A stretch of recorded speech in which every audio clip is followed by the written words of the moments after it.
All right. All right. Here we go.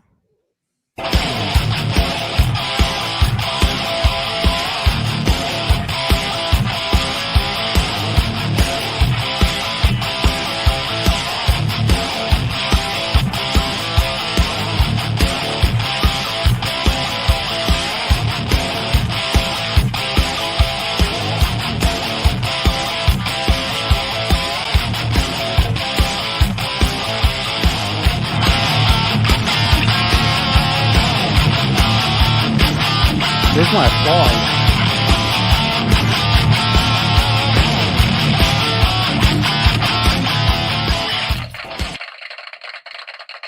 There we go. I got it. I got You got the applause button?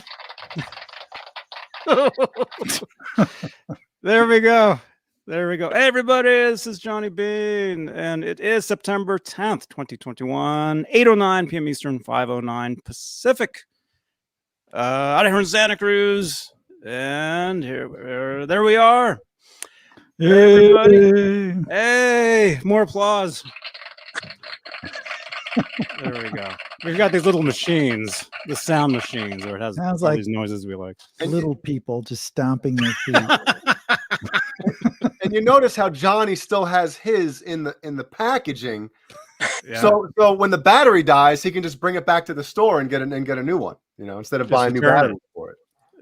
Yeah. Seems like there's four of us here. We could sort of all, do a little bit better than that. But Little golf clap. Man. Well, hey everybody, welcome. We're live, and before we start, let me just say hello to our executive producers here on Johnny Beane TV on YouTube. They are Charles Green, Stephen Franklin, Joe Christian, Michael B, Thomas Santiago, Music Therapy Laz, Bent Tom, the Chad, Dave Ennis, James Gum, Jarhead Rock, Wayno, Michael Smith, Andy Carson, the Captain, Michael Smith, Andy Carson, John Moronic, Jim Ray Hawkins, Majestic PB and J-Cat, Mike Neese, R. Habs, Lenny Lou and Mary, False Flag, and Steve Carmichael. That is the top tier of channel membership here on Johnny Beane TV on YouTube. And if you'd like to become a channel member, click that join button right below the 17 thumbs downs. Oh my gosh. Thank you so much.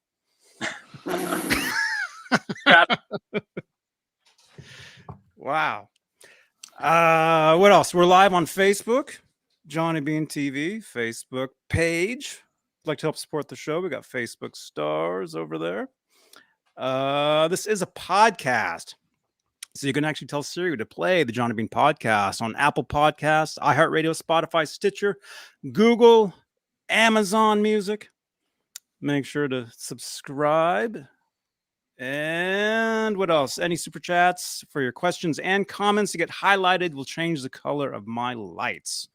So if you'd like to make sure you get your comments in there, there's an option for you. So Jay Hannon.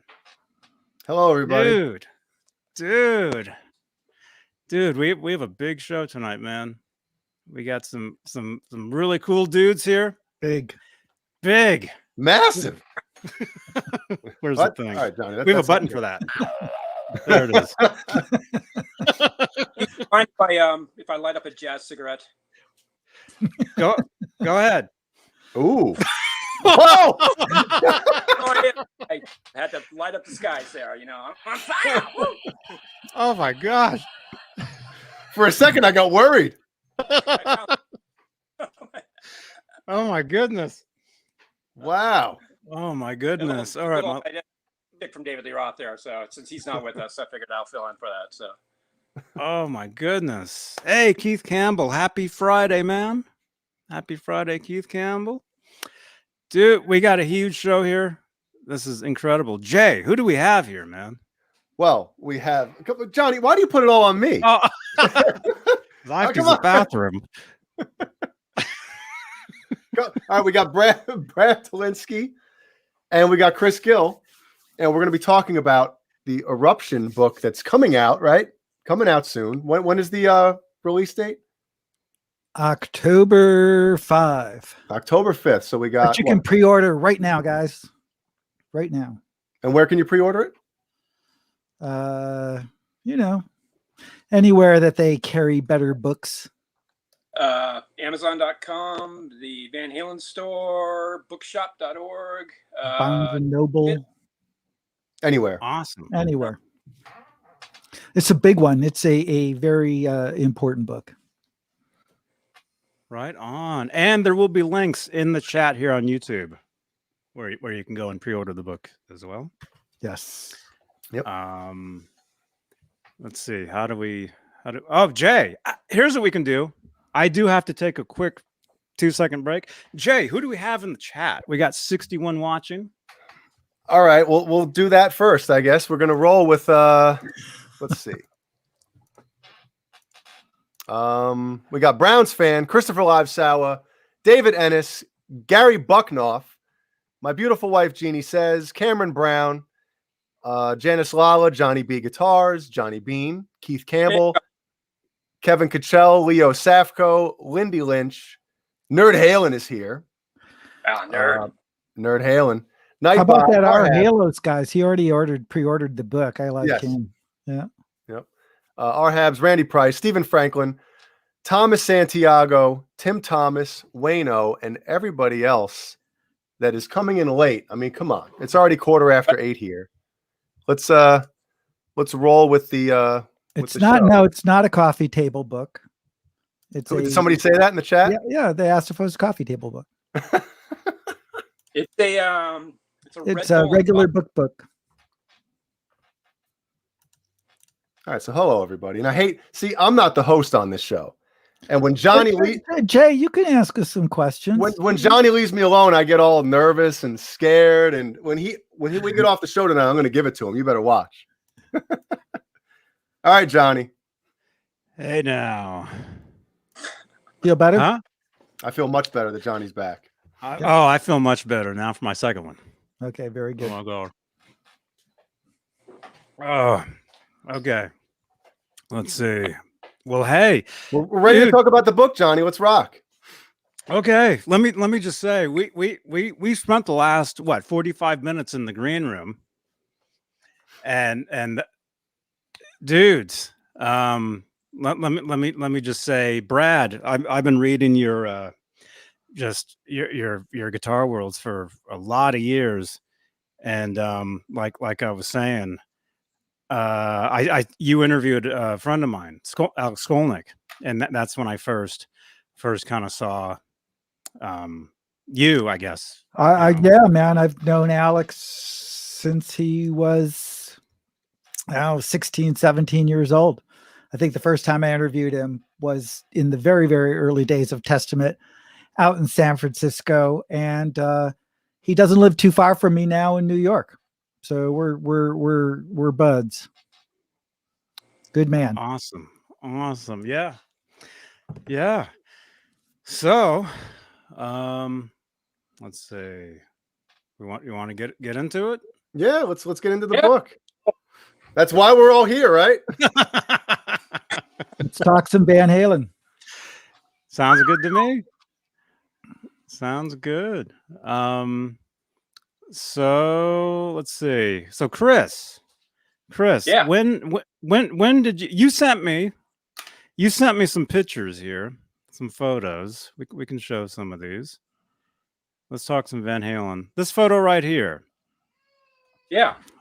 When was this? San Diego, 1979. Can't remember the exact date. I know I sent you the date, but I can't remember off the top of my head. That was my third Van Halen concert. I took that shot. I took a camera in. Back those days, you could just stick it in your pants and get a big 35 millimeter camera in there. But just incredible show. It's actually on YouTube. You can find, Van Halen San Diego 1979. It's incredible from the board, soundboard recording. Amazing.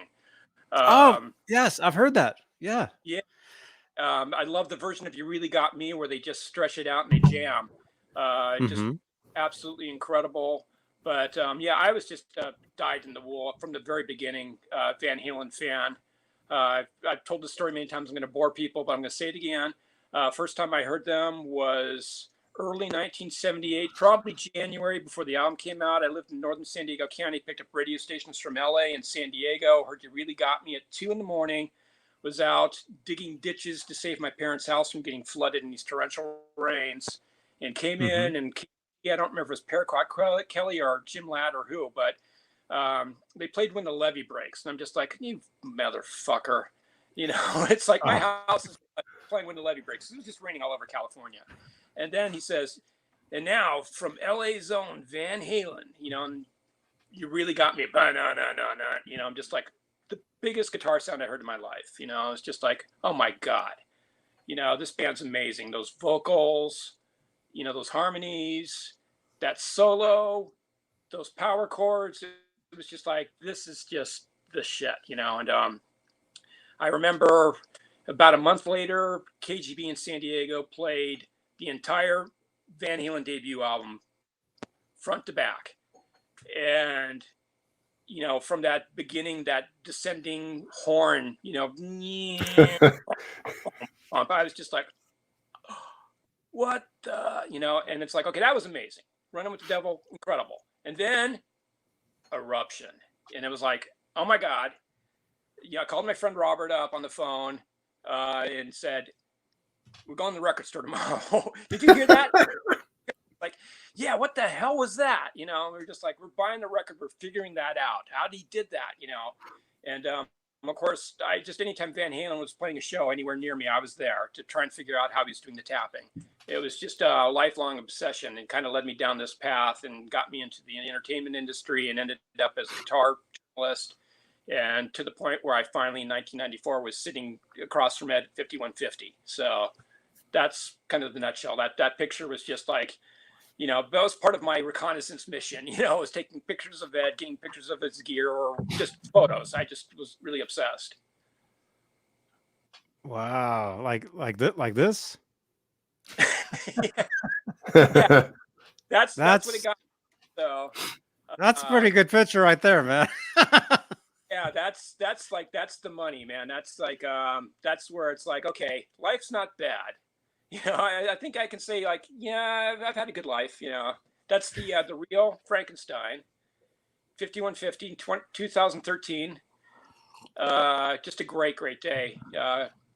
Ed showed me his guitar collection. I did a feature on him, cover story for Guitar Aficionado, and went through about 50 of his guitars, and he told the story behind every single one of them, and it was just just amazing, you know. Every guitar had a story. That was what was so great about it. You know, even if it's like a quirky, weird thing, it had a story behind it, and it was like one of the coolest things ever. And just to be in the, you know, to actually hold the Frankenstein, the guitar that I just looked at and was like, what the hell is that as a kid? You know, just an amazing experience. I've got that magazine right here. Yeah, that's an amazing issue, man.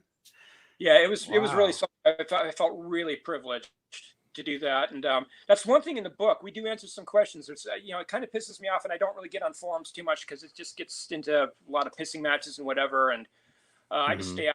But like people asked about, oh, whatever happened to this guitar? What happened to that guitar? You'll find out what happened with the Les Paul and the Flying V. You know, the Hot for Teacher Flying V.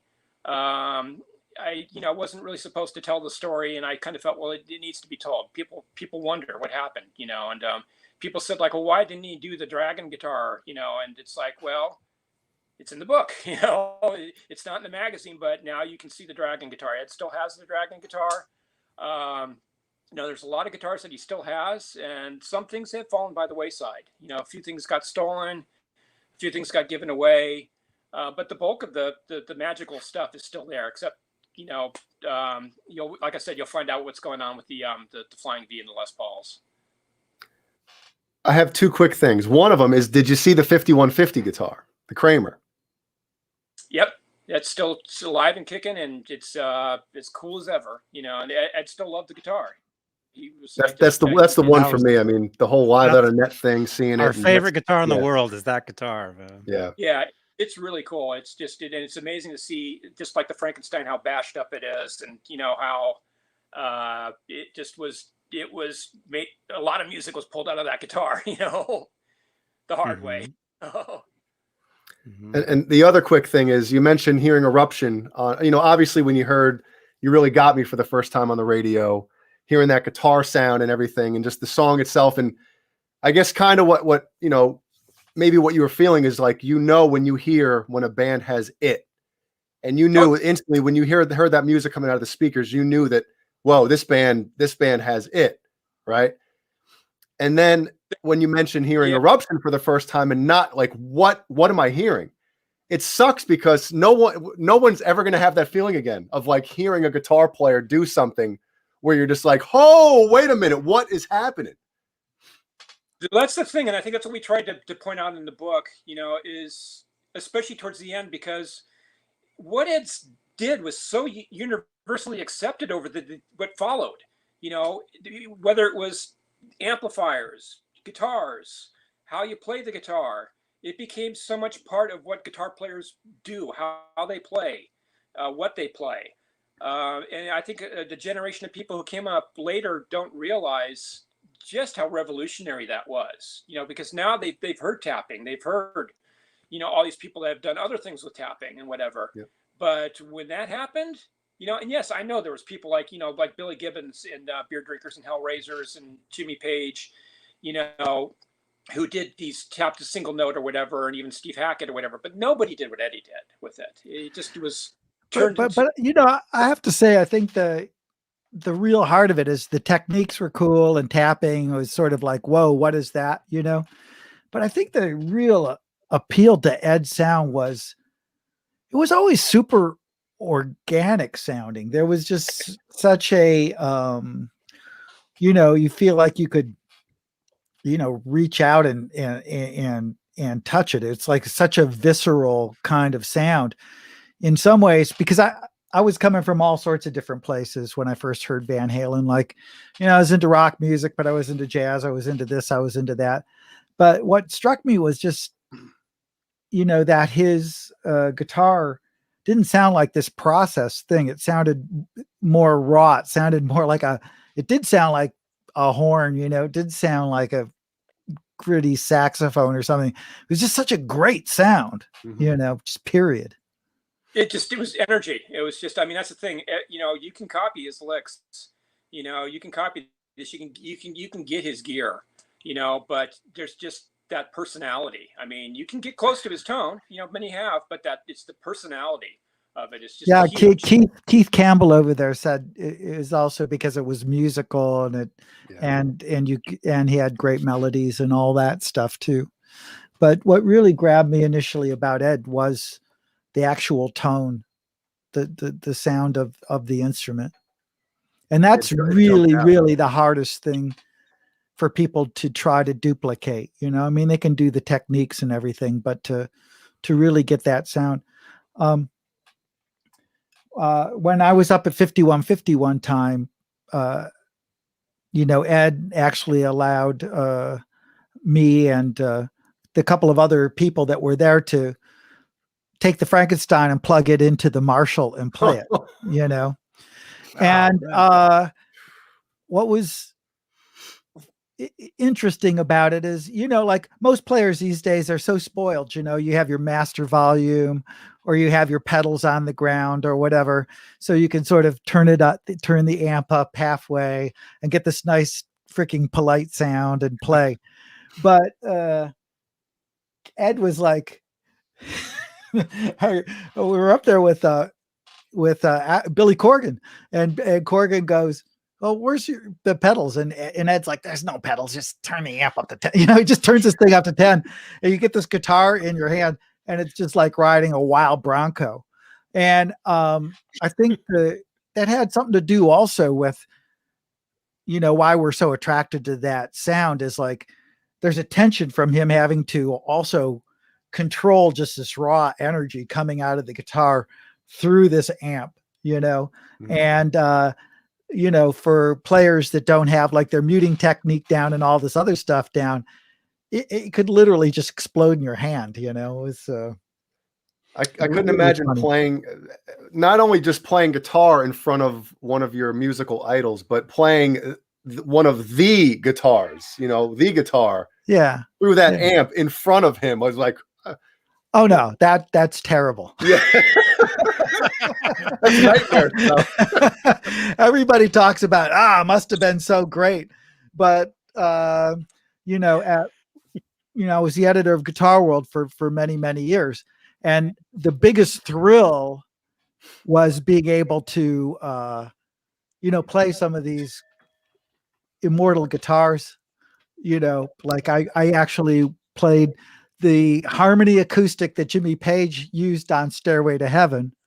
Ooh. I had it, but it's also terrible because 9 times out of the 10, you're doing it in front of the person that actually did it.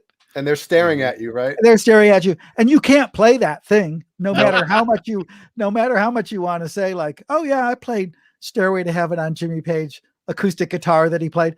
No, you can't do that in front of Jimmy Page. So, you end up just playing some bullshit, some generic blues licks or something like that. And I bet the last thing they want to hear you play is probably their music. Oh yeah. No. It's just terrible. You can't do it. You just can't do it. But, just having that brief experience of playing the Frankenstein through the Marshall, it gives you a great amount of insight into what it takes to, we take it for granted that he got that sound, but he was also, it's like Jimi Hendrix, just wrestling with all these other elements that he was able to control and turn it into something amazing. Mm-hmm. Wow. I can't even imagine. Jay, I can't imagine, seeing Terrifying. those guitars. That's what I'm doing. I'm sitting here thinking, like, what would I do? Because I was, I don't know if you guys know who Larry Mitchell is, a guitar player. Sure. I remember Larry. Yeah. So he's one of the main reasons why I started playing guitar. And I got to meet him a couple of years ago and actually play one of his songs with him. And afterwards, like, we're hanging out and he's, I'm sitting there with my guitar and he's sitting there with his, and I literally was like, I can't play anything. Like, and he's like, come on, let's play. And I'm like, I got so nervous. I was like, I can't. I just got to stop. I was like, here, play my guitar for a few minutes. That's what I did. I handed him my guitar and just watched him play my guitar. Dude, I was with the guys in Periphery and Animals as leaders, Mm-hmm. and they're like handing me these guitars with like 38 strings on them, and I'm like, I can't play this thing. My hands have fingers all over them. I just. I will say my great with Jeff Beck at his house off in but south of London in Kent, and his manor house. But he was doing the Crazy Legs album at the time, the tribute to Cliff Gallup with Gene Vincent and everything. I'm a rockabilly nut, and he pulled out this beautiful 56 Gretsch Duo Jet. And it was one that he didn't use on the album. He found it after and was actually better than the one that he used on the album, he was saying. And of course, he's sitting there playing this Jeff Beck. He was playing that song Savoy from Guitar Shop on it and just doing those triple note bends. And it's just like, holy crap, it's Jeff Beck. He's not even plugged in and it's Jeff Beck. And then he takes it and turns it around and hands it to me. And I'm just like, oh, crap, what do I do? What do I play in front of Jeff Beck? And since he was doing the Gene Vincent thing and I played rockabilly, I said, like, well, I do the Race with the Devil solo like this, and I played that. And he's like, oh, no. This is how you do it, and it's like, and I kind of just coerced him into giving me a lesson on the spot. So that was kind of a cool thing. Well, don't feel bad. Don't feel bad, Chris. I was there once with Jeff Beck and Jimmy Page, and Jeff Beck was playing like his crazy shit. And then he handed the guitar over to Jimmy Page. And Jimmy literally said, I'm not playing that. That's how it's hard to follow Beck. Yeah. It's true. And Ed was like that too, though. Ed was like, he would just play unplugged and it was Ed. He didn't even need the amp. I saw him so many times where he just picked up guitar during an interview to, make a point like, oh, I played this in this song or whatever. And of course, it's really hard to transcribe into a print magazine. But, it was just like, gosh, there's that sound. There's that personality. There's Eddie Van Halen. Okay, come on, guys. Ask us about the book. We have to talk about the book. Yes, we do. Johnny. See, I got some of it today and I was hanging out with my daughter all day and I really didn't get a chance to peruse. So Johnny is going to have to take point on this part. I read the whole thing. and That's a ringing endorsement if I've ever heard one. I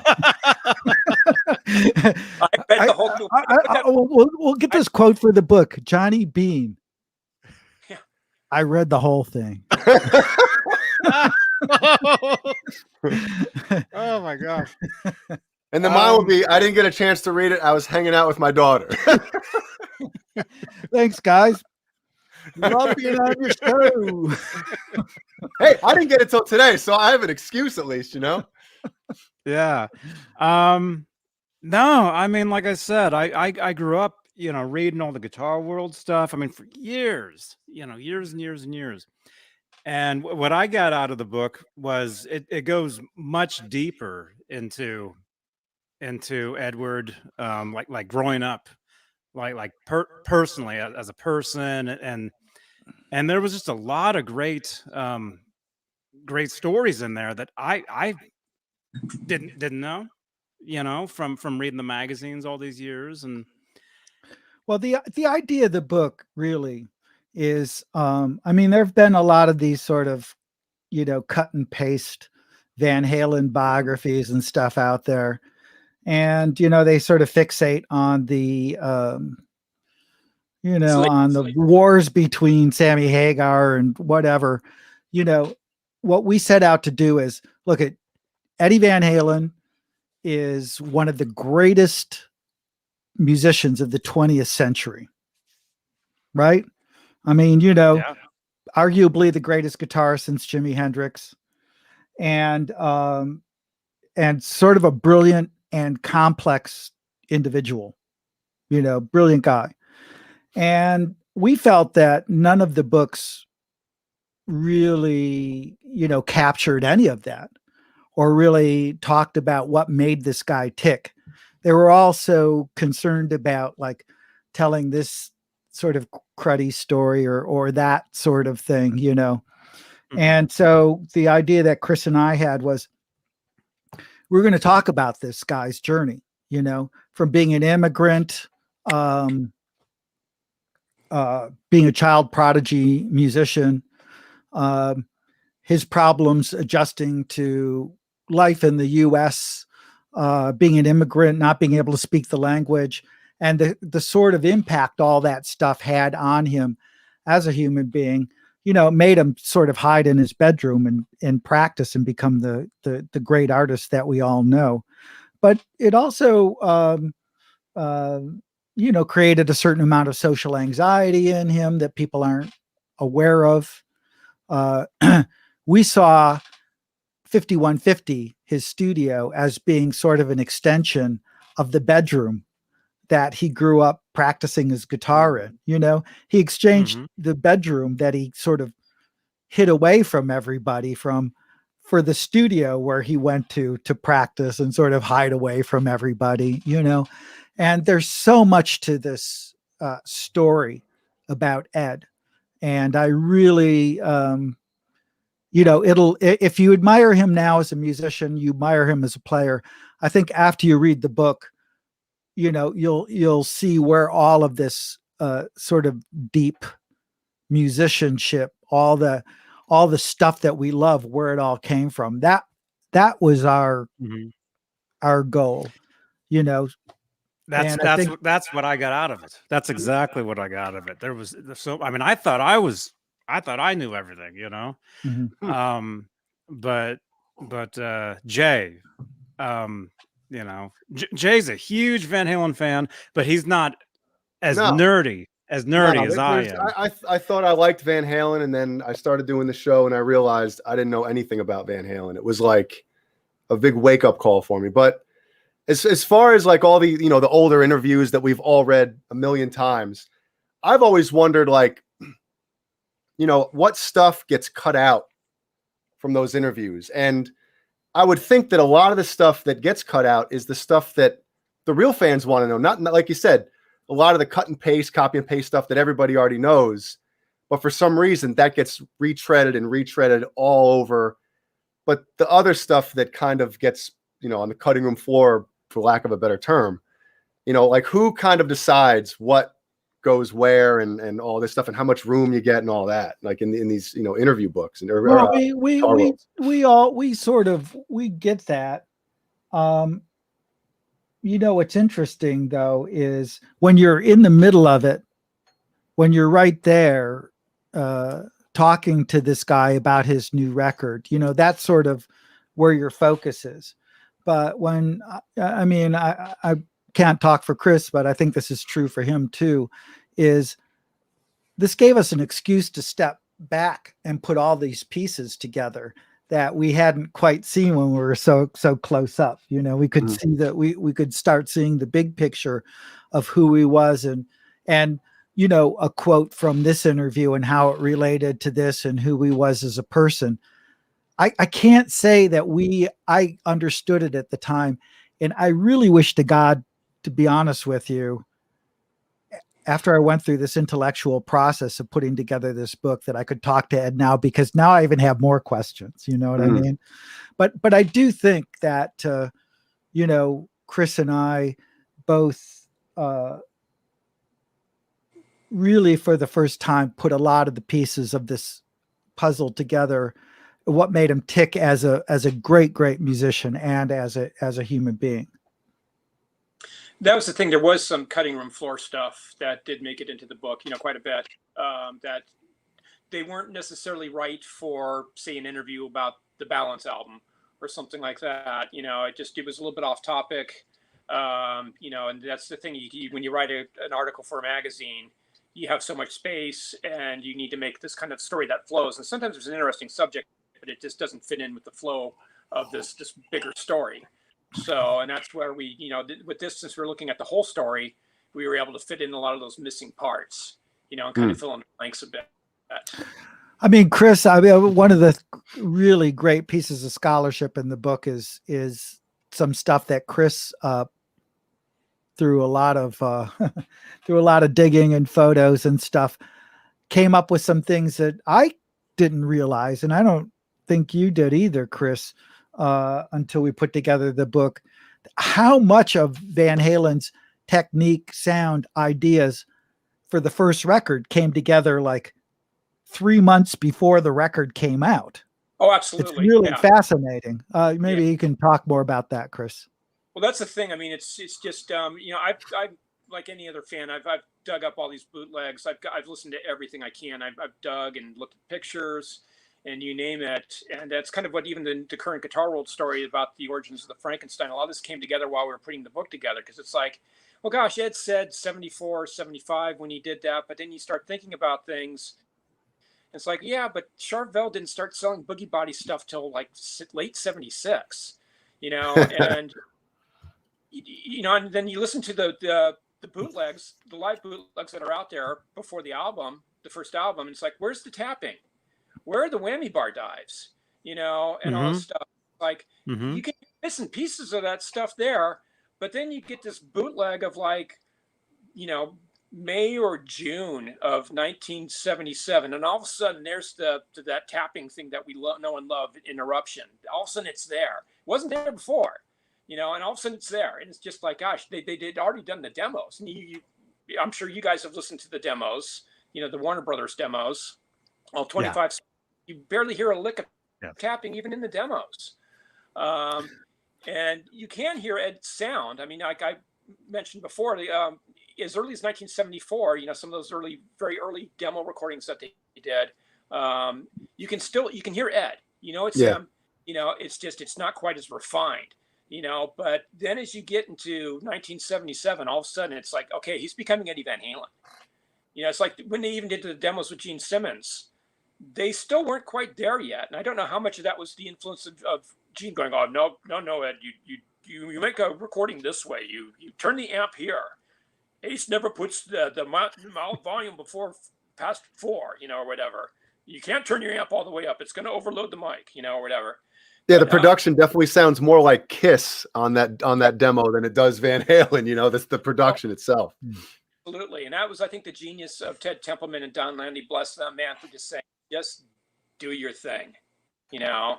because that was it. And I think, But I think even though they said that, I mean, really, it feels like to us that all of a sudden, Ed, like what happened was the band got signed, and Templeman had to finish up a Doobie Brothers project. right. So there was like sort of 3 months there where the band was just not doing anything. They weren't really even allowed to play clubs, et cetera, et cetera. And it was almost like during those 3 months that Ed's like, holy cow, I really have to get my shit together for this record, you know? And then you hear this explosion. So, you know, I mean, if I was a fan out there, and if you guys are Van Halen fans, you would be like, I think I know this story, but I guarantee you probably don't. I mean, and that's, if you really, really care about that side of it, about how Ed found the guitar and found that sound, I think that's one of the things that you'll find in the book. Yeah. Yeah. There's so much in there that I didn't know. And like I said, I've known a lot. I mean, I hear a lot of stuff. I run like the second biggest Van Halen group on Facebook. And so I see everything all the time. And yeah, we see a lot of people that repeat a lot of, you know, misinformation. Yeah. There's a lot of myth out there, you know, a lot of, and that's, I think that's part of the thing is we wanted to kind of, hopefully, it's tough. It's always an ongoing battle, especially with the internet and everything like that. But there's just so much myth out there. You know, I had just finished up the article for Guitar World on Ed's Frankenstein, and all of a sudden see this video out there circulating about the story of Eddie Van Halen's Frankenstein guitar. It's this really hypey video, and it's like it's 90% wrong. It's just wrong. You know, it's just like, no, you know. You didn't see it here. But do you guys think that somehow, because that's been happening as long as I can remember growing up reading these magazines. I mean, you'll read one thing and then you'll be like, wait, that it turns out maybe that wasn't true or whatever. But you think that kind of helps in the Eddie Van Halen lore of like, you know, that. Well, Ed created that, a lot of that lore. I mean, listen, we sort of tell this story in the book about how he ended up getting involved in the manufacturing side. And so Ed, you know, when he was a young guy, he just liked to go to guitar shops like all of us do, you know, just to see what's up. And he started going to guitar shops and suddenly seeing all these people that were just imitating his own guitars. So it was like a funhouse weirdo mirror thing and not doing a very good job of it. So he's like, you know, into this career, he's psyched, you know, but I'm going to take some time and go see what's going on in the music store. And he just starts seeing these red and white striped black guitars popping up, and, you know, his just ripping off his designs. Yeah. So there was a part of him that was like, I'm not going to help anybody. I'm not going to help these people out. So I'm going to spread my own misinformation so nobody can quite imitate what I'm doing. And he did a little bit of that, not because he was being a jerk, but he wasn't doing it like maliciously or anything. Just out of self-defense in a certain kind of way. And also just people making, you know, millions of dollars off of his ideas without including him. And so that's what got him into the manufacturing side of things, precisely for that reason. You know what I mean? It's sort of like, so-and-so's ripping me off, so-and-so's ripping me off. And you want to know how I do all these things? Well, screw you. I'm going to make up some stories, you know, and tell you, because I don't want you to rip me off, you know? Yeah. That had to be kind of weird for him all of a sudden seeing, you know, striped guitars and like, whoa, wait a minute now, you know? Dude, totally weird. Like you could imagine, like if all of a sudden, like you were the only dude wearing that gray shirt that you're wearing, and then all of a sudden, like me and Chris show up and we're wearing like gray shirts and the baseball hat. And like, you guys got the V-necks too? Wait a minute. You'd be freaking out, man. This is YouTube. That does happen. Yeah.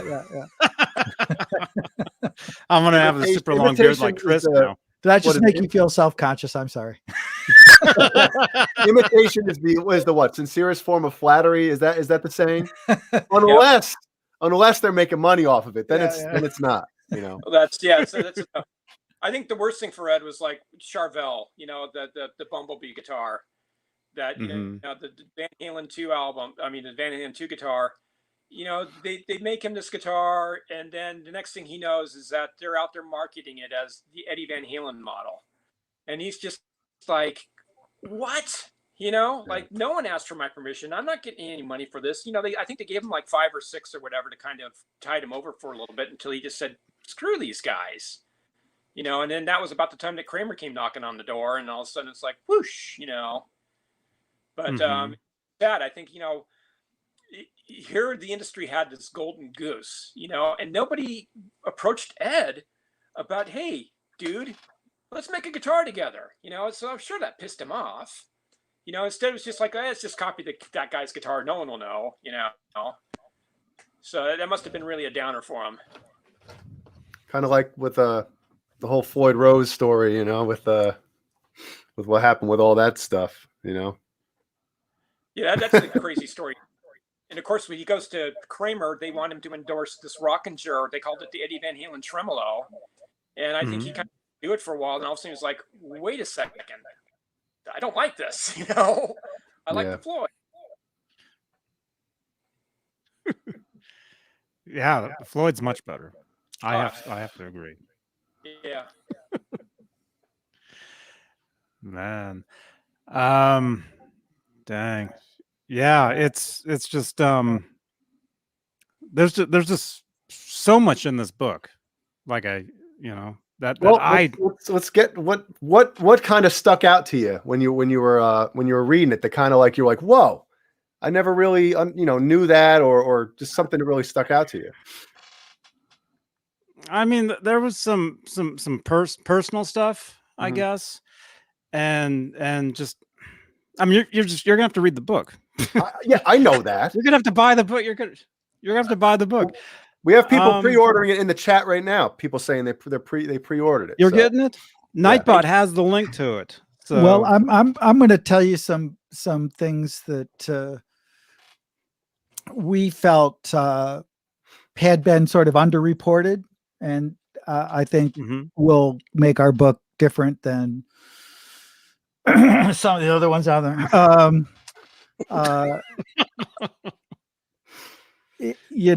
Is that this whole period, like what's really hard for me to wrap my head around in some ways before I did the book was, the last 20 years of Ed's life, he only recorded 1 album.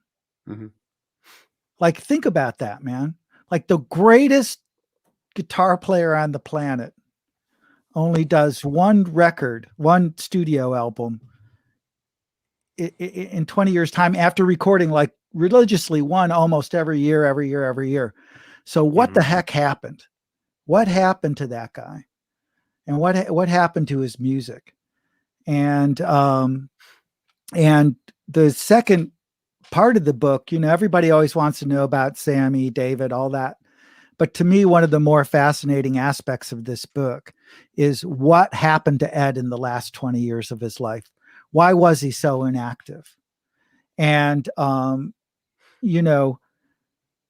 Halen 3, which people, a lot of people don't like, was a real turning point for Ed, because it was essentially an Ed solo record. He really had invested his heart and soul into that record. It was very, very important to him. And then to have it rejected had a major impact on him. People not liking it. And so it was a combination of that, getting cancer, going through a divorce. Any one of those things would have knocked anybody for a loop.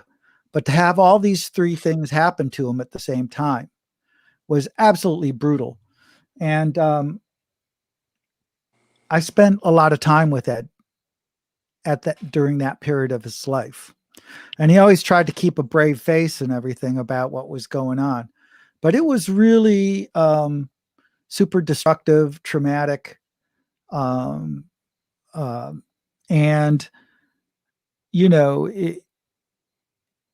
it really prevented him from being creative, sort of in the way that he wanted to be. And not to be a bummer or anything, but to me, like if you're a Van Halen fan, if you really love this guy, you sort of want to know what happened during that period and how he was feeling and what he was going through. And that we spent a lot of time talking with people around that period, including his manager, Ray Daniels, and Gary Sharon, and Mike Anthony, and, all these other people around him to try to, I don't think to solve the mystery, but to understand it. Because I mean, if you talk to somebody and you say, well, hey, I went through a divorce, I got cancer, people at work didn't like me, however you want to qualify Van Halen 3, any one of those things would knock you for a loop. And it's really, I think, a fascinating section of the book and an underreported area. And, I think, and Lord knows anybody can disagree with me on that, but there was a lot of really cool things in Van Halen 3. The music is great. Yeah. Van Halen 3. Yeah. But also the intention behind it, like there's a lot of weird stuff. Like Ed just wanted to he was tired of doing like the Sammy Hagar, David Lee Roth party thing, and wanted to try to experiment and broaden his horizons. And he might've needed a couple of records to do that, but everybody just came down on him so hard for just trying to move an inch, away from that traditional Van Halen sound. And that was super demoralizing for him. Well, I think, you bring up a lot of good points there, because people forget, he might just be this guitar hero god to everybody, but these people are still human beings and they do go through things. And, we all know that Eddie and Alex, they're very private people. And, when stuff like that gets out, it's a different thing. And to have Van Halen 3, your first album in your career, after all those albums before that get just, everybody loves them. And like you said, the one album that everybody kind of like, it's not, I can understand how that would be like, man, that's, it's got to hit. Yeah. you. Well, and Ed felt that record was the greatest reflection of who he was as an artist. And then to have that rejected, it was, a difficult moment. And it goes deeper and it's a little more complex than that. But again, to me, that was an interesting area that our book explores that nobody has. I mean, in some ways, we're fans are such weirdos, right? They almost like pretend like, oh, the first 6 records, that's really all we need, But for Ed, who was always trying to push the boundaries, who was always trying to do new things, for him, he wanted to try new stuff. And in some ways it was the fans that sort of held him in. I think if he would have had a chance to explore some of the ideas he was going after on 3, if everybody would have given him like a little bit of leeway, let him find his way. I don't think he felt like he had found his way, but he was just trying to find some new places to go. We would have had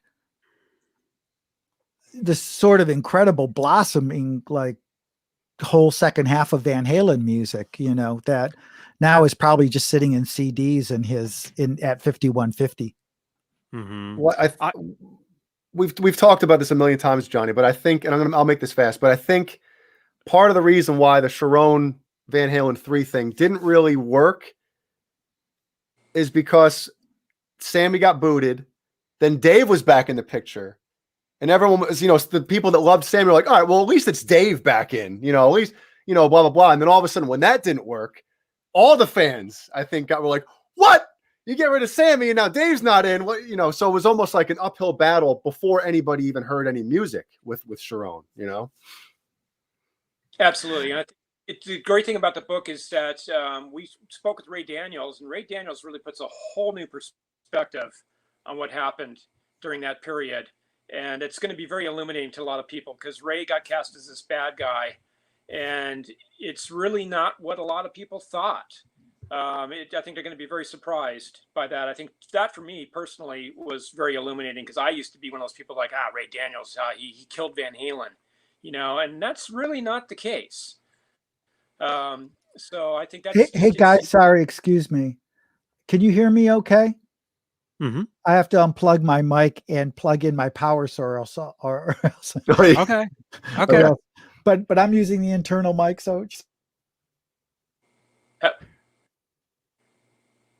Cool. But anyway, so yeah, he just, Daniels, he really, that was such a crazy period. I mean, it was. I was bummed as anybody. I thought, oh, great, Dave's back in the band, and then he wasn't in the band, and then Gary Sharon was in the band, and it's like, what the hell is going on here, and I mean, it was just, you want to talk about just a series of missteps, and the fact they didn't get a proper producer for Van Halen 3, it was another major misstep. Ed needed to be produced. He had all these great ideas, but he needed to rein them in a bit, and there's just, there was so many, it was just kind of this crush, and then of course Ed's life was just starting to unravel. It was just, it's really an amazing thing when you look at it in just general music history of just what happened here. They were just on the up and up, and all of a sudden it was just like, you just turned off all the controls on the jumbo jet, and bam. Yeah. That's that's an interesting aspect. And I think what is good about the book is it handles that in sort of a fair and interesting way. It's not dismissive of it. It's like, again, this is a book about Ed Van Halen. This is a book about his creative journey. This isn't like Sammy versus Dave versus whatever. This is a book about Eddie Van Halen, I think this great 20th century genius. And, and that's sort of part of the story. It's a big part of the story. Yeah. And the cover is amazing. Just, I'm looking at it right now on the screen above me. It's just looking at, Johnny, can you throw up the Well, that photo was taken by my friend, very gifted photographer, Ross Helfand. Yes. Probably one of the greatest photographers of the classic rock era. I mean, not only did he do great Van Halen shots, but you've probably seen his Iron Maiden shots and his photos of Soundgarden and Aerosmith. Everybody, right? Yeah. But he did this tour. He was one of the early guys. Yeah, Metallica. Yep. He was went on that first tour with Van Halen and Black Sabbath and got all these incredible images. But I just love this, man. You could see the physicality of his fingers and the tapping, and at the same time, you could just see that he's lost in whatever it is that he's playing. Mm-hmm. To me, this was it was an important photo to get for the cover. No, that's a perfect photo right there. The lighting behind him, just everything about it. It was like, yeah. It was the image. We needed that image. That we knew that was that just summed up Ed for us, Yeah, I mean, we've seen these other sort of Van Halen books come out with these sort of cheesy covers that look like they're from Rip magazine or something, and I'm like, that's not Ed, man. This is it. He's, the classic image. Mm-hmm. And that's a great photo. Gino Ames says, excited to read the book. I'm fascinated by the Van Halen 3 era stuff. I think a lot of people are, because, you guys both mentioned there's a lot of stuff that people don't, everybody has their own preconceived kind of notion of what they've either read over the time period or just what they believe.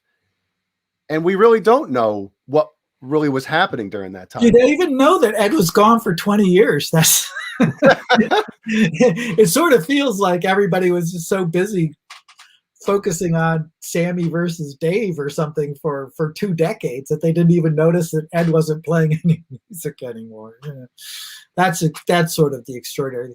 The great thing about the book, though, is that it shows this this arc of Ed's story. He's a young immigrant, comes to the U.S., has a hard time adjusting to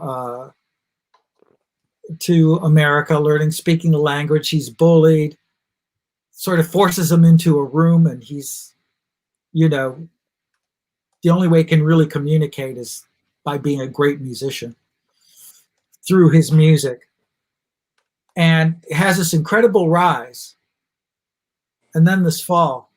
But the great thing is the last 5-6 years, I don't know, maybe a little bit more than that, there is this redemption.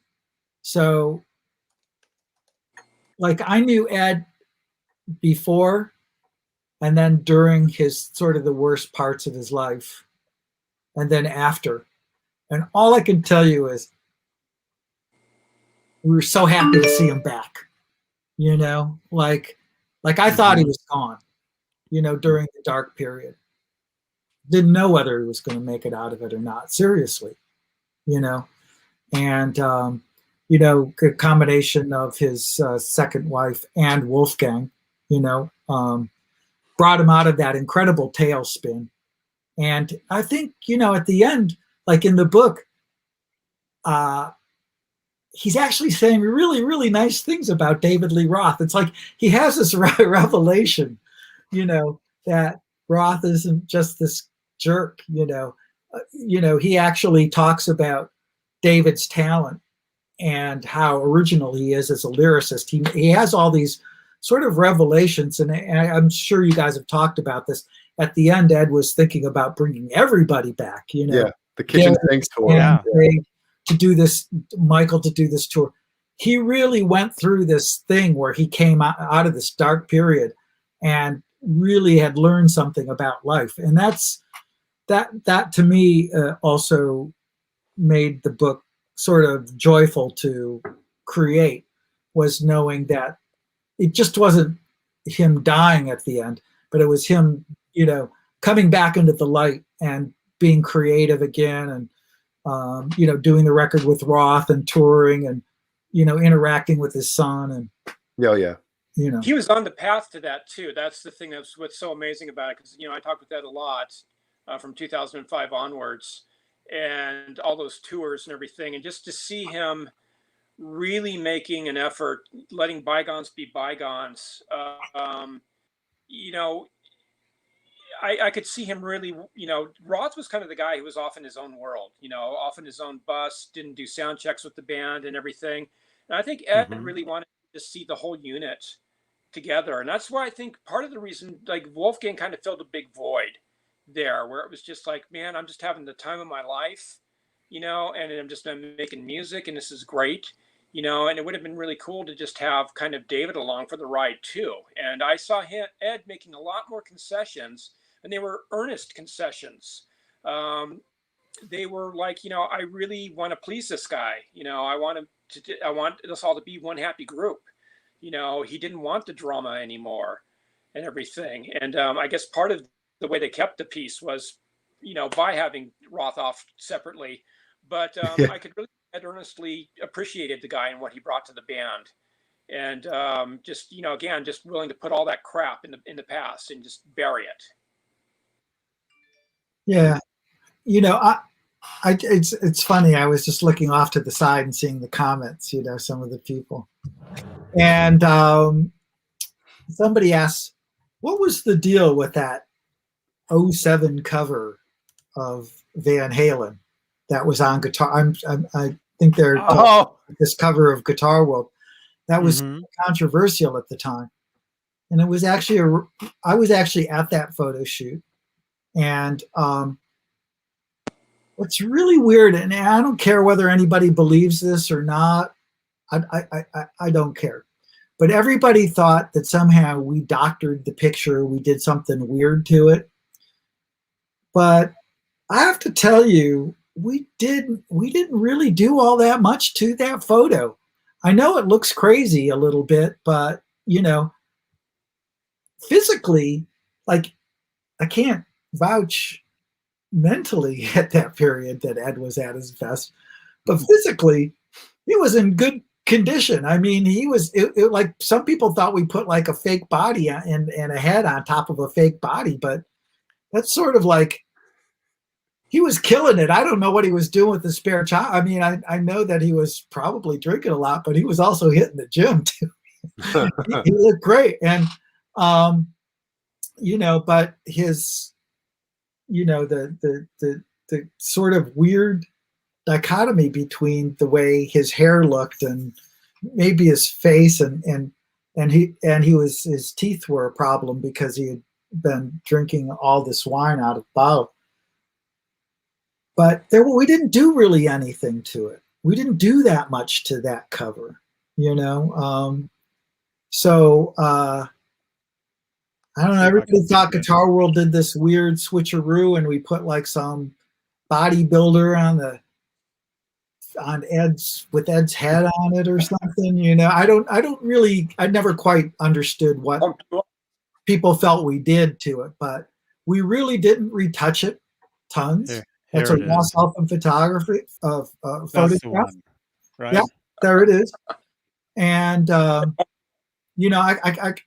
can't do anything about Ed's hair, but the rest of it was who he was. He was in great shape. I mean, I got to tell you, like physically. I have that magazine somewhere over there, I think in the corner. Yeah. I mean, I'm not gonna lie, it is a little disconcerting in some ways, but kind of the madness, that was like kind of like just starting to emerge out of that dark tunnel. Ed was still kind of in a dark place at that period, and it was interesting because it was like a cool thing for me to talk with to talk with Ed about when Wolfgang joined the band. He'd only been playing for like 2 months with the guys, and and Ed told me that, and we're getting back together with Roth, and he said some stuff, and it was kind of funny because we did a news item in Guitar World, and I actually kind of edited it because Ed was still off in the little smoking lunacy at the time, but he was a bit crazy. There was a bit of a manicness to him at that point, and it was really great to kind of see him emerge out of that and kind of blossom, and especially the whole thing with Wolfgang, it was just a big turning point. The whole thing with Janie was a huge turning point for him. It was great to get Ed back in a happy place as opposed to this darkness and this gloom and madness. So Johnny, when you have other guests on the show, or Jay, like, what are the big sort of controversial talking points about Van Halen? Let us clear them up for you guys. Well, you already mentioned the Ray Daniels thing, because all we've heard from Sammy since 1996 was that when Ed Loeffler passed away, that was basically he was the one that kept the band a cohesive unit and together. That's true. I mean, here was the deal with that. And again, we explore this a lot in the book. So Loeffler was a father figure, no question. He was tight with Sammy, and he had a way with Ed. Ed was going through some hard times. And Loeffler was this, sort of almost fatherly figure. Okay. And he did hold the band together, and he did a great job of it. There's no question, but they hire in Ray, and Ray's out in Canada, and he's just doing what he thinks a manager, what he did for Rush for many years. Mm-hmm. He was just fulfilling his role as a manager, trying to get these guys gigs, trying to keep the money flowing, the stuff that managers do. And the guys and Ray talks about this in the book. I mean, the guys in Rush were all fairly level-headed and self-sufficient, and that's what they wanted him to do. So when they brought in Ray to work for Van Halen, That's what he did. It was like he was trying to keep the business going. He didn't realize that he walked into a lunatic asylum.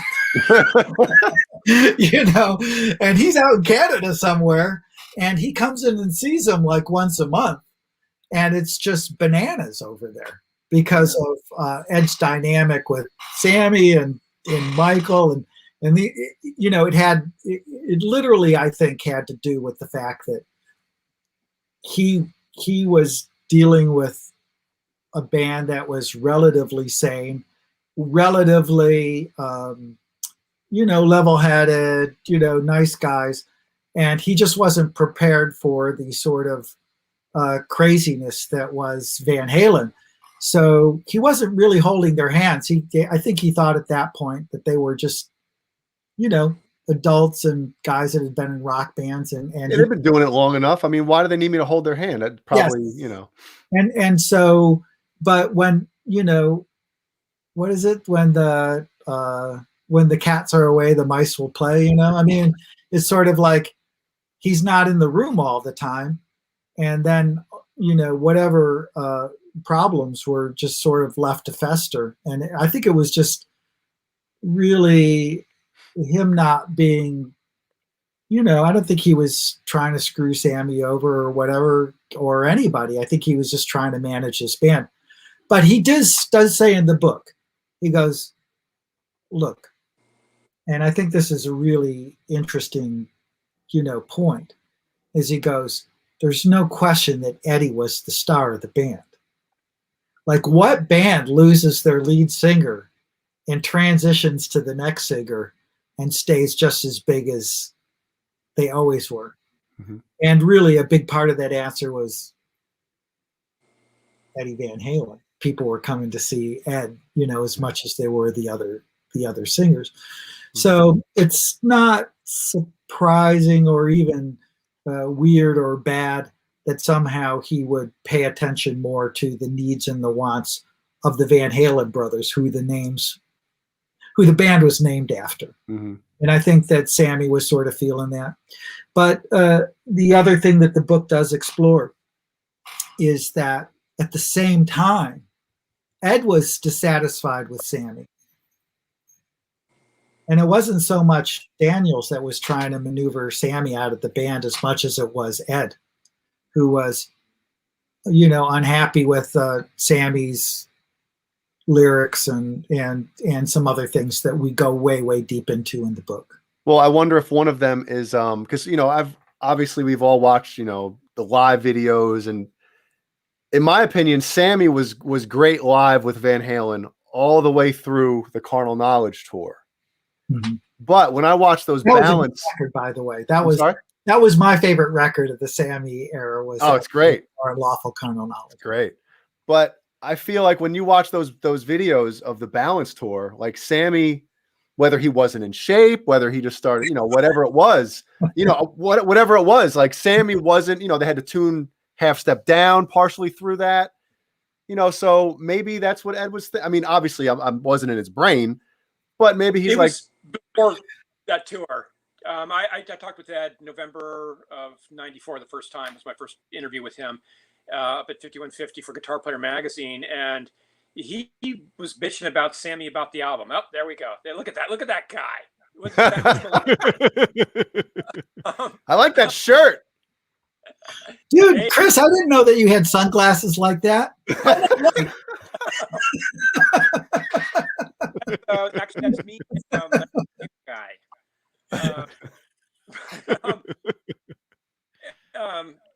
But he just was saying, like, gosh, I write this music, it's so great, and then he's writing, Hot Damn Amsterdam, and he's told a bunch of people that, but he was just like, gosh, you could tell Ed wanted to grow, and Sammy was holding him back, Wow. it was, balance was barely in the can, and already Eddie was looking at give him the boot, 1 foot out the door, and hey, Sammy, see ya, and when that all came together, and I mean, that's the thing we all went through that loop, all of a sudden, hey, Dave's back, and we got Me-Wise Magic and Can't Get This Stuff No More. Awesome. And then, wait, Dave's out. What the hell, but yeah, it's really. And poor Ray Daniels Daniels was trying to manage all of Well, you mentioned, Chris, you mentioned the lyrics thing, and I know, from Sammy's book, when he mentions Eddie never really, had any, I don't want to say input, but never had any criticism of Sammy's lyrics until Balance. So it's kind of like it's kind of like the same thing. Like, Eddie, I guess, mentioned to you that he wasn't really happy with Sammy's lyrics. And then Sammy in his book mentions that during Balance, Eddie all of a sudden was chiming in. He doesn't like those lyrics. So it's well, the funny thing is Ed does say in our book, he does say that he got sober for a period around Balance, and he said, it's all of a sudden I realized. He said, I was smashed the whole time, the other time, but when he sort of sobered up and was like reading, the lyrics for the first time, sober, that's when he realized it really, the band wasn't going in the vibe wasn't going where he wanted to go. And last straw, because it was just like, I mean, my gosh, you're talking about the Van Halen brothers. They're Dutch, they came to America through Amsterdam, and here's like, oh, let's go smoke some hash, man. Woo, yeah, Amsterdam, woo, and like, it's like, what the hell, man? It's like, it's kind of offensive, it's kind of like, I don't even know where to go with that. I mean, can't think of it. Don't go there, Chris. It can only be harmful. It's like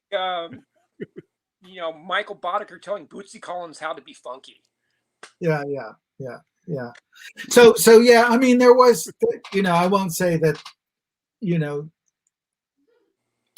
there weren't complications, and I think in the book we talk about sort of Ed's style was a little passive aggressive, so he wasn't always the quickest to criticize somebody, or verbally confront anybody, but there were other ways that he would push Dave, or he was pushing Sammy out the door, and that's what created a lot of the confusion, I think, in that period. But even the chemistry, though, when you watch, like I said before about the Balance tour, even when you watch, especially, you watch all the other stuff previously from 5150 up until that point, and those guys were buddies on stage. You couldn't get them apart from each other. And when they were apart from each other, they were looking at each other, And now all of a sudden, like, it looks like Ed won't look at Sammy, and Sammy's trying to come over. It was just a weird thing. Yeah, we definitely explore that. And again, this is a Edward Van Halen book. Yeah. And a lot of time, this difficulty with Sammy and Dave and so on and so forth is framed as a Sammy versus Dave kind of thing. But really, it's about those singers' relationships with Ed Van Halen and what Ed wanted to do creatively. And no doubt about it, Ed was the driver in that band. So as much as I don't even think Sammy and Dave sort of want to face up to that really the problem wasn't with either one of them. It was really about their relationship with Ed. And, again, not to get too serious about, not to, drag it down so much. The book tries its best to explain,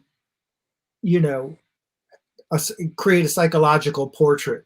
So the person isn't stuck with thinking, oh, this thing happened in this microcosm, or why did they fight here? Why did they fight there? You begin to understand the way Ed approaches his creative, his art, his craft. And anybody that gets in the way of that, of his end goal, is in big trouble. Mm-hmm.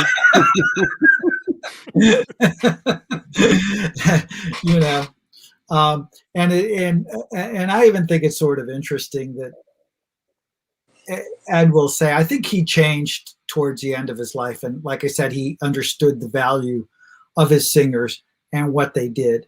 But there was definitely a period in his life where Ed would thought that singers by and large were useless in general. They weren't really musicians. They were sort of like ringmasters or something like that.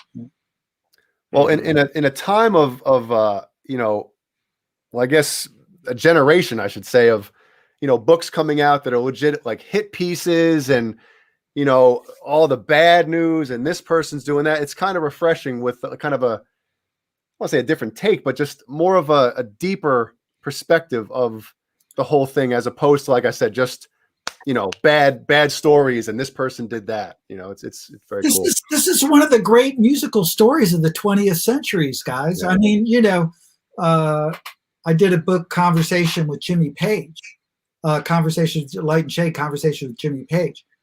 And sort of before me talking to Jimmy about his music, all anybody wanted to do was, you know, talk about the groupies and the drugs and this and that, you know, and that's cool, you know, yeah. And that's part of the story, and it's a fun part of the story. You know, I'd like to hear a good, you know, groupie story or good drug story as much as anybody, but really you have to look a bit beyond that and say, these are, you know, the geniuses of our generation, and let's hear some good juicy stories, but let's talk about the music and why it means that much, and why it hits us right here, and why we're talking about some damn record like 30 years later. You know, oh, yeah. It's not because, you know, somebody had a drink and did cocaine. You know, I mean, a lot of us probably did have you. Who?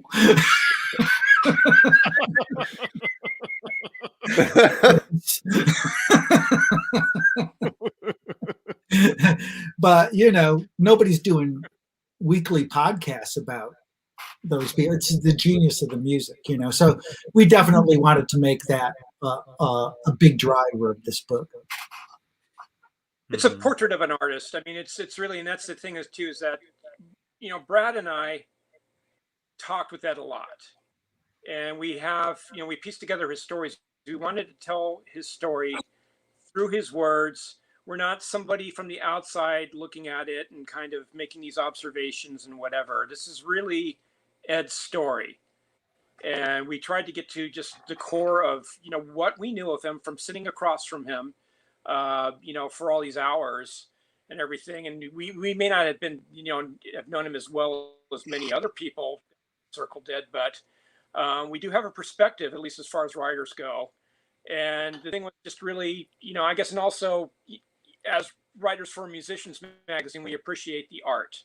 And that, I think, is really the biggest thing about Ed, is just what an artist he was, what a musical innovator, what a musical instrument gear innovator that he was.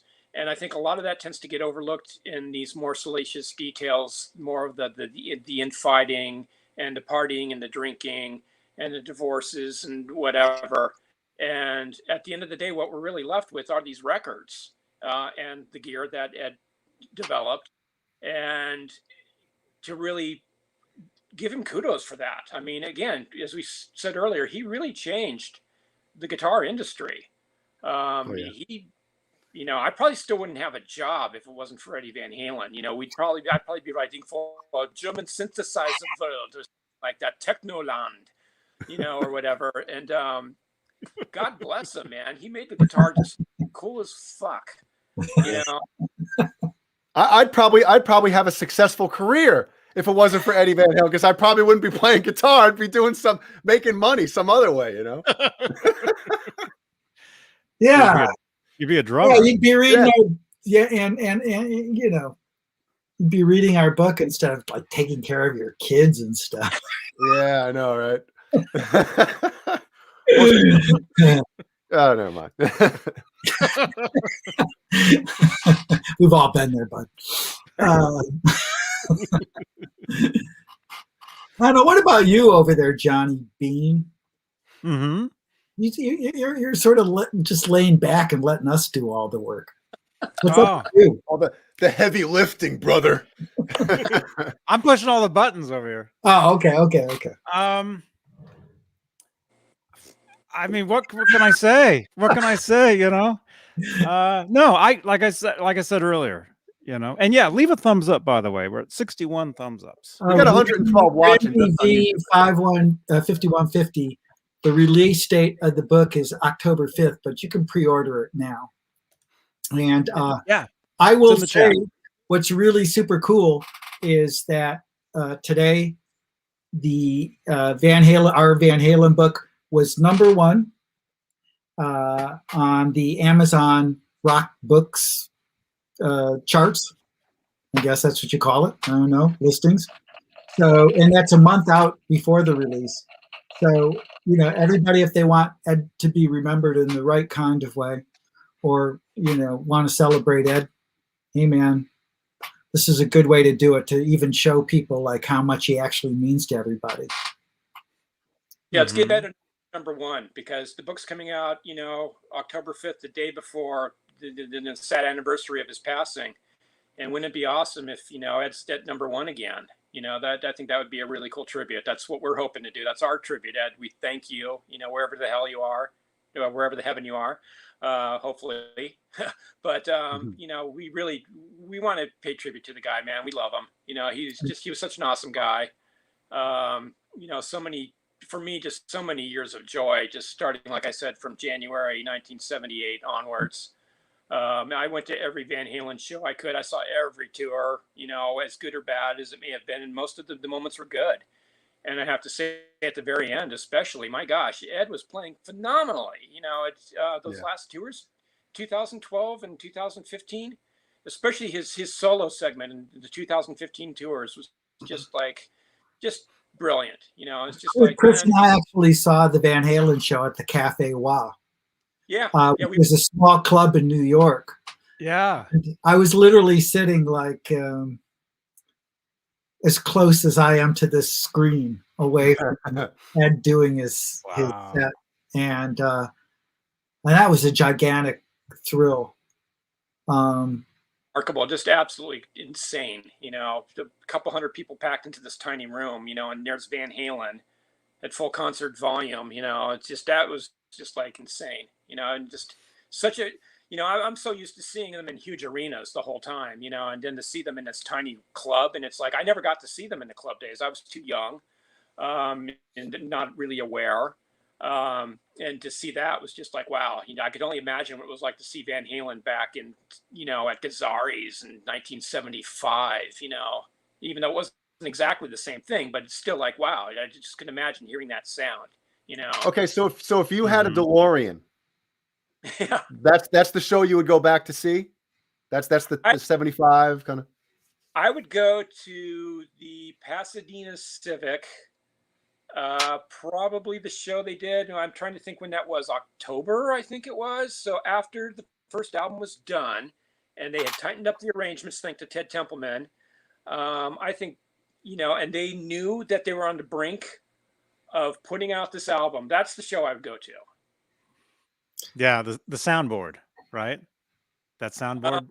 I know there's so many recordings, but yeah, I would go to Pasadena Civic just before they went off into Wonderland, and went off with Journey and went off and just it's the crazy thing about Van Halen is the fact that they never played outside of Los Angeles for years. And all of a sudden they have an album out, and then next thing they know, hey, we're in Chicago. Yeah. I mean, it's so 40 Grit out there just asked me when was the last time I saw Ed, and it's a good question because it was a great memory.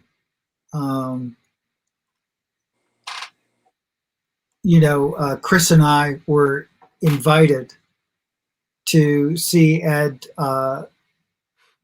induct his guitar into the Smithsonian in Washington, D.C. And Ed has since called that probably one of the greatest days of his life. he felt like beyond MTV Awards or Grammy Awards or any of that stuff, the idea that an immigrant could, grow up in the United States and have his invention, this guitar, be put into the Smithsonian as a great piece of American culture was, the greatest honor.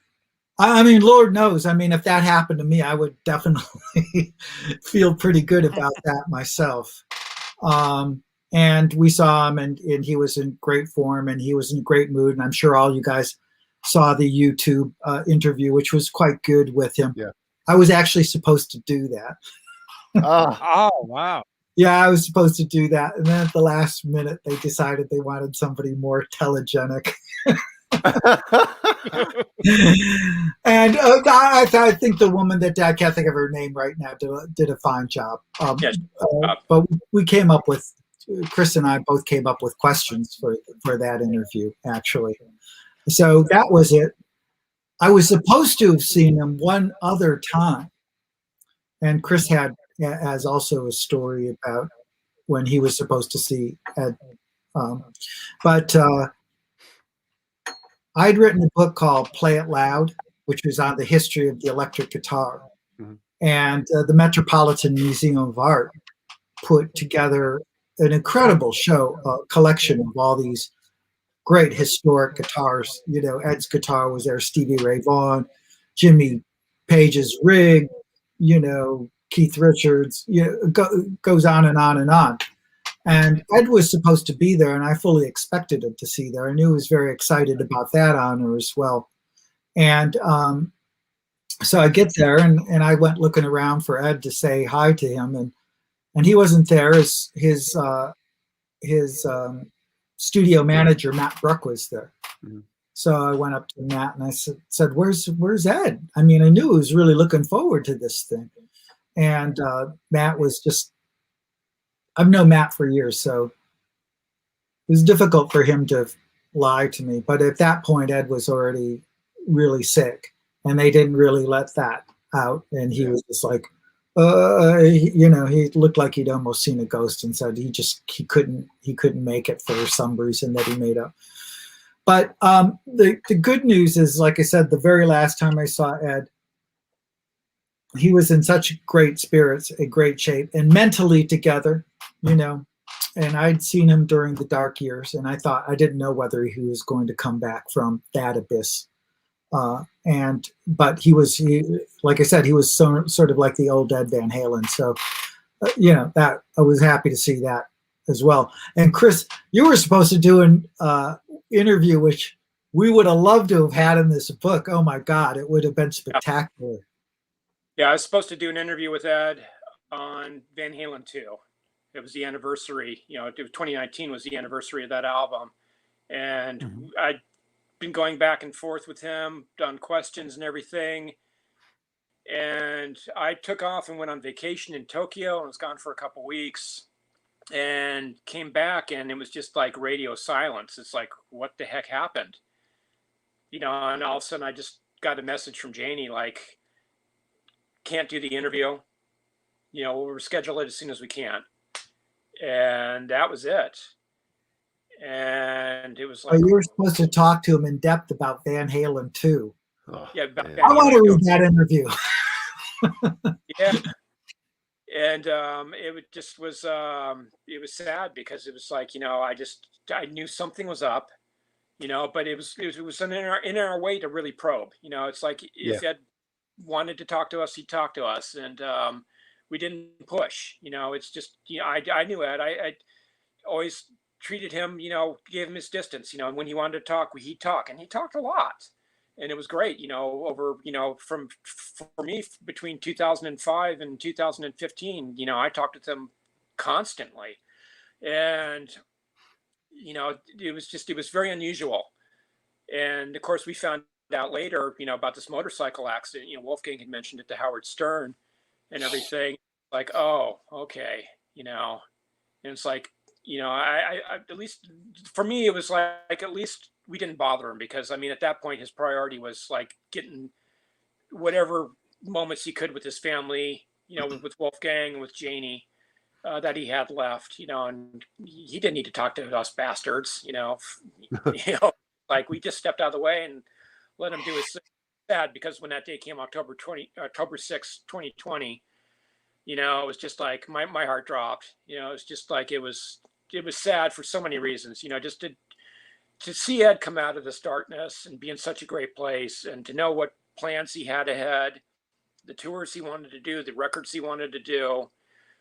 He wanted to see Wolfgang's record come out. Wolfgang, bless that kid. He had to put that record aside for so long. Just to spend time with his dad, not be distracted by all that. It just was really, it was heartbreaking, and especially just to know that, as we said, there's so many questions we wish we could ask Ed, and they will remain unanswered. But we hope that with this book, at least, that we answered a lot of questions for other people out there. And a shout out to Amanda out there who's doing her laundry. Hey, Amanda. Hey now. Well, somebody's got to deal with the dirty laundry around here. So, Jay. Yes. So where did you get that gray shirt? No, I'm kidding. Amazon, man. I'm trying to bring the show around full circle here. No, so what's your favorite Van Halen jam? Van Halen jam? Yeah, well, it's song. All right, I'll pick. I was trying to be down with the kids. I'll pick a song from the Sammy era and the Dave era. All right. So the Dave era, it's probably going to be, and this is a tough one. Obviously, it's always a tough one. I can't wait to see the comments on the. Oh yeah, it would probably be "Girl Gone Bad" is just such one of those songs that not many people really talk about, but the groove, the time, like Eddie just, man, everything about that song is just so great, That's the story of Chris Gill's life, guys. Oh. Again, bootlegs. Have you heard the bootleg of the jam with him and Alex, where they're just working that song out? Yeah. But that song is chef's kiss. Oh yeah. It's just so good. Progressive as hell. Ed's playing is just Alan Holdsworth on speed. Yeah, it's crazy. It's brilliant, and it's just I so much love during the 2012 tour when they played that, when they broke that out. I was just out of my fucking mind. Yeah, because that's an incredible song. One of the piece de resistance performances of Ed's career. Yep. And then from the Sammy era, I will choose 5150, the song, because I mean, it's just, to me, it epitomizes everything about that band from the Sammy era, just when they played it live, like especially on Live Without a Net, it's just, those guys were just having so much fun playing that song. Yeah. How about you, Johnny? What this week? I know it's hard to pick up, but what's your favorite? Yeah. Good luck. Again, I'll do Roth and then Hagar. I think I've always kind of thought Women and Children First era. I don't know. How much time do we have, Johnny? Yeah, it feels like you're gonna be answering this question for another half hour. Women, Children for. I mean, it changes all the time.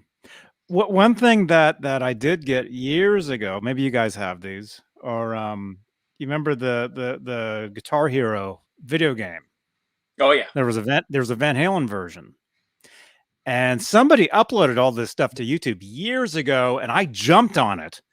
And so I have like 10 hours of all the tracks, of all the vocals, bass, guitar, drums, keyboards, isolated, all the ISOs of all that stuff.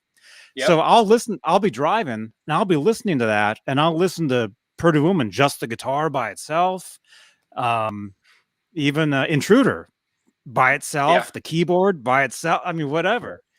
And it's just incredible to hear, that stuff. And it's all the Roth stuff. Yeah. There's no Hagar stuff to that. But really quickly, one thing ever since Edward passed away, there's just been something really different to me about the keyboard songs. Like Dreams, like took a whole different meaning to me when he passed, and I really appreciate the piano stuff a lot more now, and I would like to hear more of the piano stuff, like stuff that maybe he was working on, or because everybody's like, oh, he's the guitarist, the greatest, but when Yeah. you hear him on the piano, he's just as good, or he's better on piano than guitar. I mean, really. Interesting. I worked for Roland US, the synth company, Boss, and all that stuff before I worked as a guitar journalist. And I did artist relations there. And I remember the people above me at the company just said, if Eddie Van Halen calls, give him whatever he wants. Sold more synthesizers than anybody because of Jump. And, Jump is the equivalent of Stairway to Heaven in the keyboard department. It's like what Stairway to Heaven is in the guitar department at the music store. Jump is in the keyboard department because every kid comes in and plays those chords, and Ed sold so many synthesizers for Roland. And I actually did get to work with Ed. I basically got him delay units, SD 3000 guitar nerd stuff here. But, I love those. Have you? If Johnny Beane calls, give him anything he wants. Oh, we'll talk. But yeah, it was amazing because Ed had as much impact on the keyboard world as he had on. And Brad can attest to this. He did keyboard world before guitar world, and Ed again. I remember that one. Yeah. Yes. Well, I didn't know that. Yeah. Well, I've had a long and checkered career. It was sort of funny when Yes, in the early 2000s, so I can talk about that. yeah, that's good. I'm gonna have to save that. It's such a long story on how I ended up editing that magazine, but that's where I first started building my relationship with Ed too. Was when I was editing that magazine. I was always a guitar player, but I also play other instruments. I play violin. I play some other things too. And, that it was right when all the MIDI technology was coming out. And I'm like, oh, this is great. I don't have to be that great of a keyboard player. I can learn how to program this stuff. And so anyways, it went down a long hole. But one of the things, it was a weird question that was gnawing at me throughout creating this book. And it was, you'll see in the book, I did a fairly lengthy interview with Steve Vai. Ooh. And people might think, well, why? They forget that Steve replaced Eddie Van Halen in, when David Lee Roth went solo. Mm-hmm. And not only that, but Steve had to actually 2/3 of the set that he played when he was playing with David Lee Roth was Van Halen songs. I mean, Steve Vai that was his job. He had to learn how to play Eddie Van Halen music, So I was sort of really curious in this book. I wanted somebody to unravel the mystery of why Ed sounded just different than everybody else. And I'm like, right, Steve Vai, he knows everything. He knows everything as far as a guitar. He's going to help me unravel this mystery.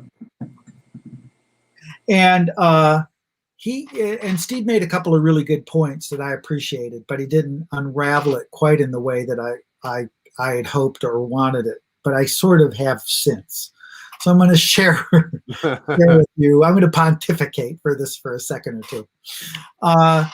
The one thing that Steve did say that was a great point was that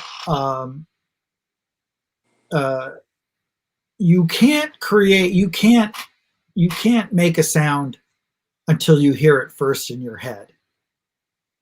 Sounds sort of stupid, but his point was this, is that Ed's sound, that great sound, that brown sound that we all know, that we all love, first existed in Ed's head, and he did everything he could to make that a reality. And that was part of his genius, was that he didn't stumble upon that sound. That was a sound that he was chasing in his head, and he was chasing it until the end of his life. So that's why why you are not Ed Van Halen, or you aren't, or anybody is. Ed heard the sound in his head and made it his life's goal to make it happen through an amplifier and on a guitar, and didn't give a damn what it would take or what it would do. And if he had to build up an entire megaglomerate, guitar company that took over the world, then that's what he would have to do. Or if he had to take a screwdriver and smash his guitar, whatever it was, he was going to do that. But this was the thing that puzzled me. It's sort of like, if you analyze Ed's guitar playing, it's not like, you can't say, oh, he did harmonic minor scales like Yngwie Malmsteen, or you can't say, oh, he did variations on the blues scale like, I don't know, Eric Clapton or something like that. Ed had almost created his own vocabulary, his own wacky vocabulary, and this was my sort of thing that came to the conclusion of, was he was such a sensitive musician that he had to come up with a way to play the guitar that would make sense with David Lee Roth's vocals and his singing. And David Lee Roth, as a singer, he was a good rapper in a way, and he had all these wacky things that he would talk about and adjectives and everything. And now how do you complement that? How do you describe that on the guitar?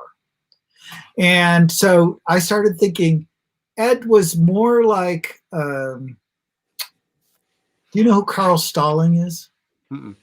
He was the guy that wrote all the music for like the Bugs Bunny cartoons. Oh, really? Wow. And so I started thinking, when you listen to the isolated track of Beautiful Girls, go listen to it. That is like a Bugs Bunny freaking cartoon. Like to me, like Ed had to come up with a guitar way to complement the crazy shit that David Lee Roth was singing about.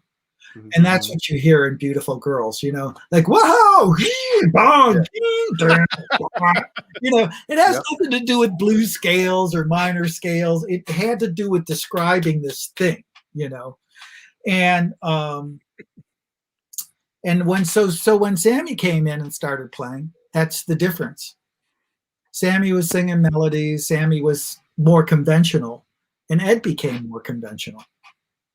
And there you have it in a nutshell. I mean, it doesn't mean that one's better, one's worse, but it's my explanation in my head for how Ed sounded like Ed on those early records that everybody loves.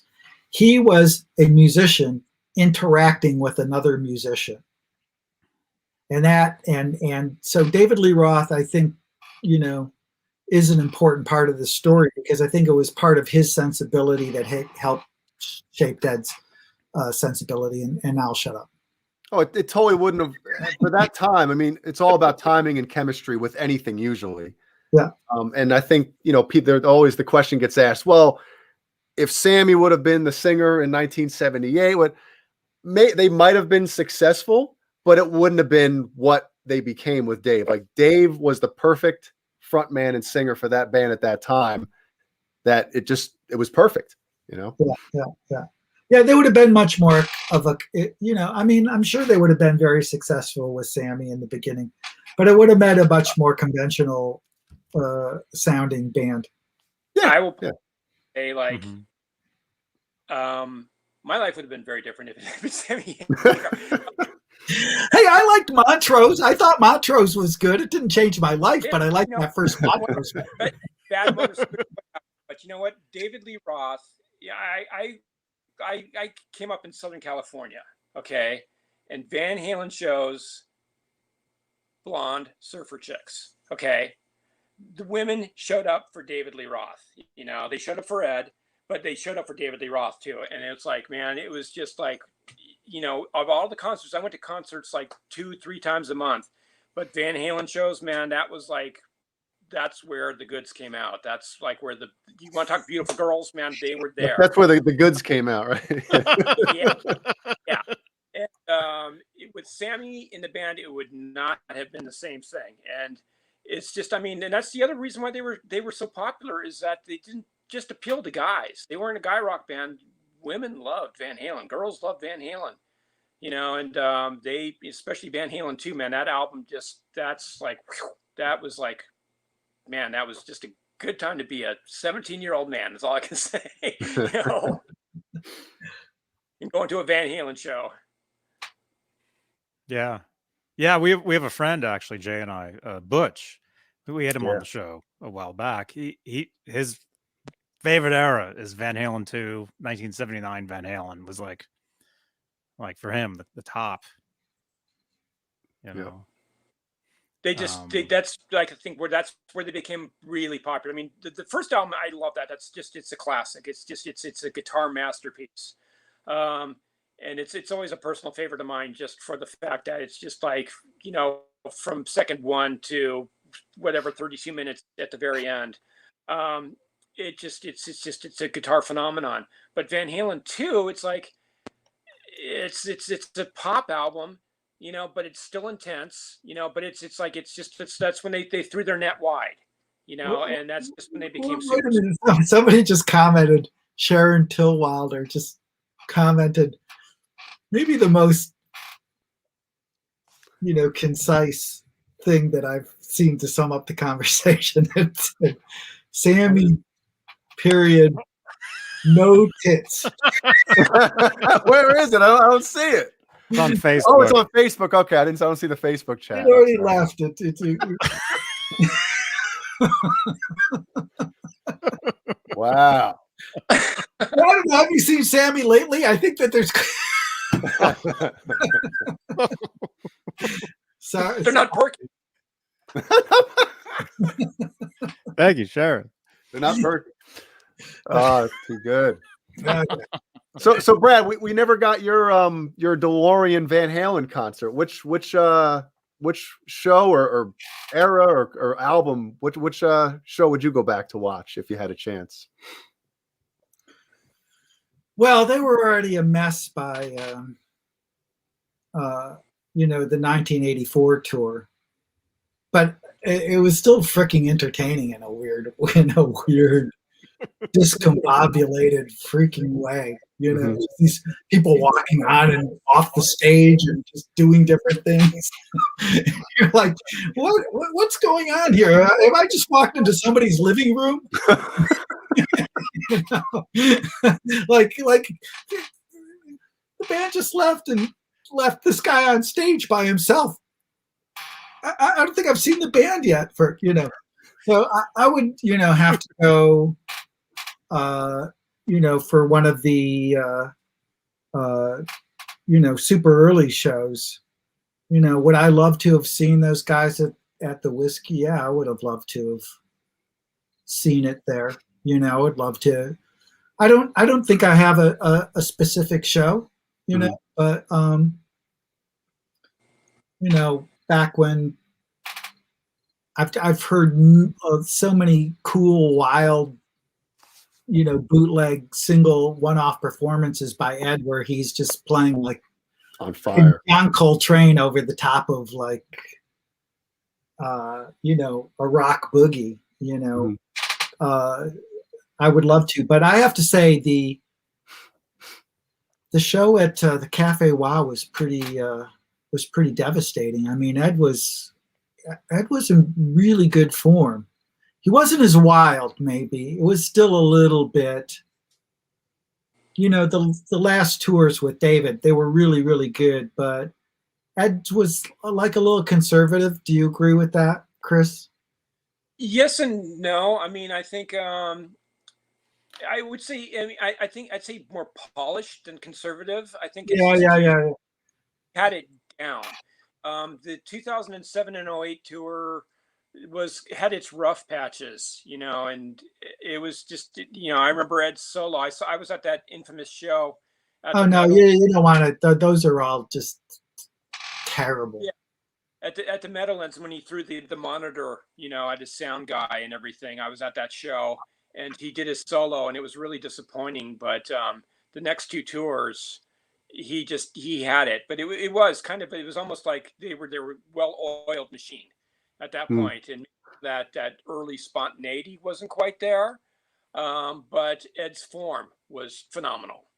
Yeah.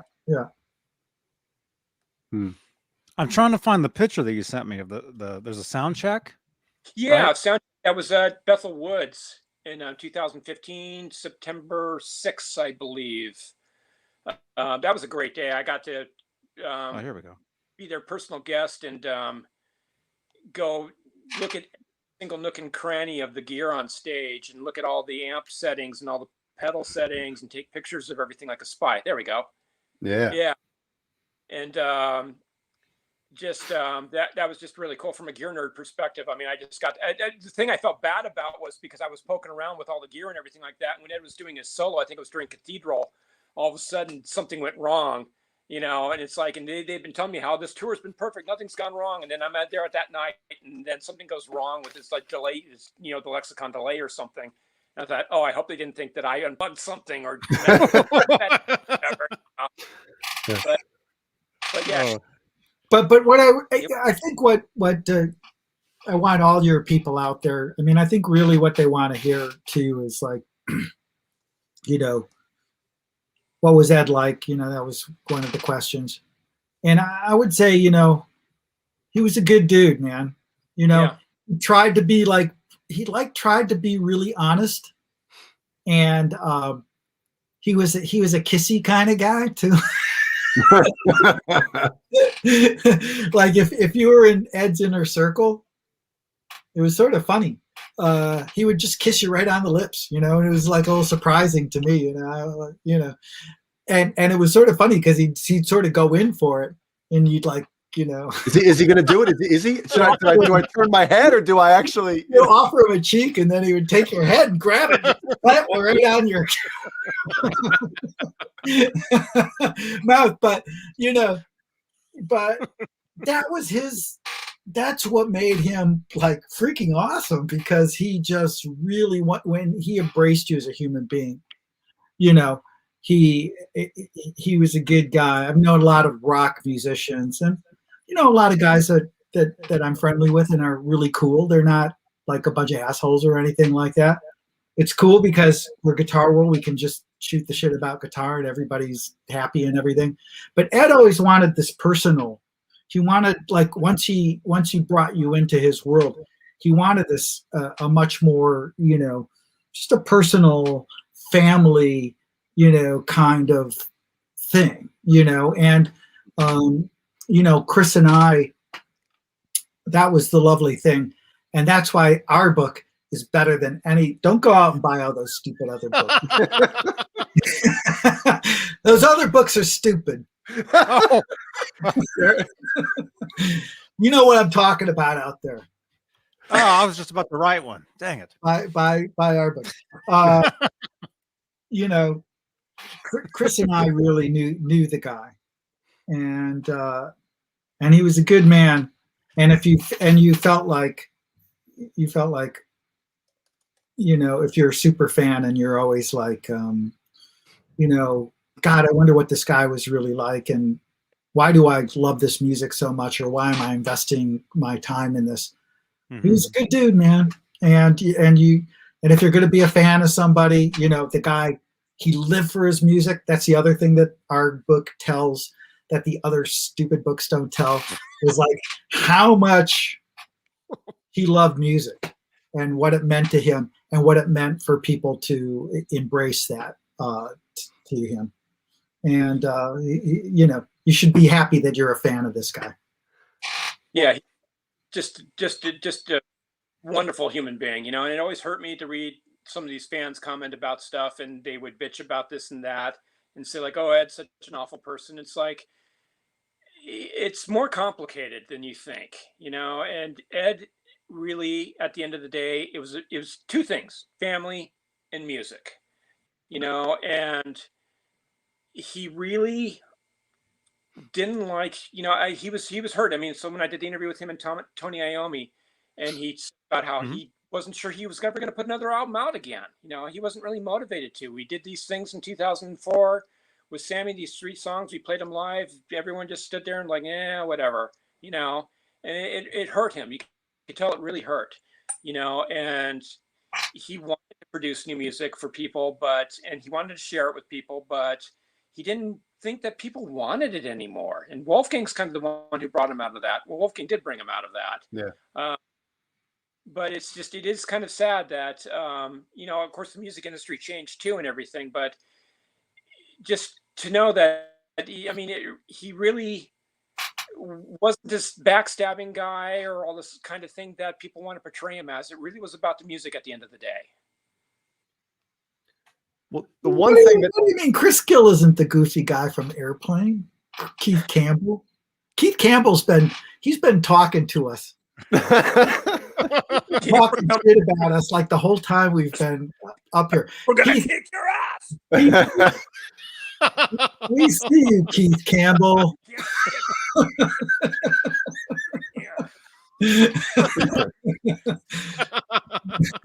Well, you mentioned Steve Vai before, and he's, you see the gem. He's obviously one of my favorite players as well. But the one thing that I was kind of like happy, after Eddie passed away is like all those other guitar players. You're happy that Eddie passed away?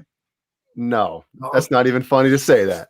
Now, the one thing I was happy with, was all the other guitar players kind of coming out and sharing stories of them. Because, a lot of times I was always thinking like, man, I wonder if Eddie had relationships with a lot of these other guitarists at the time.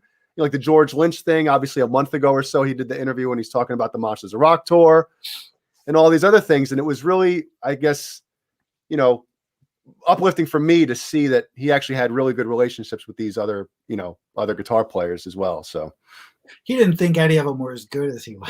No, of course not. Of course not. And I'm sure none of the other ones thought that he was as good as but yeah, you'll enjoy the interview with Steve. And he tells, like, I won't share them here. You'll have to buy the book, you people out there, especially you, Keith Campbell.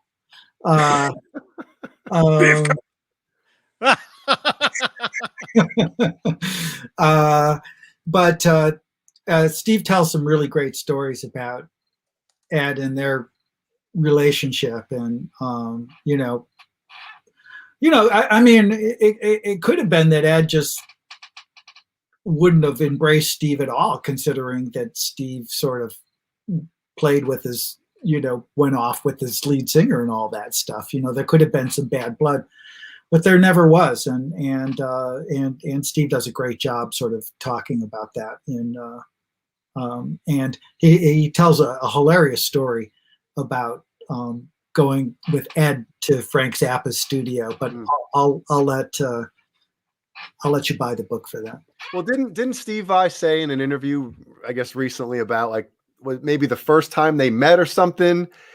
One of the first things Ed said to Steve was like, "I thought you hated me" or something. Well, I thought that was like one of the first that like broke the ice, between the two of them. Yeah. I mean, that was the thing about Ed. He did have this sort of self-deprecating thing that if he felt like you were being nervous about him, he would go right away to like, I'm just an idiot, kind of thing, So yeah, that was disarming. But they were actually, they were definitely friendly, and Steve had some nice memories of that.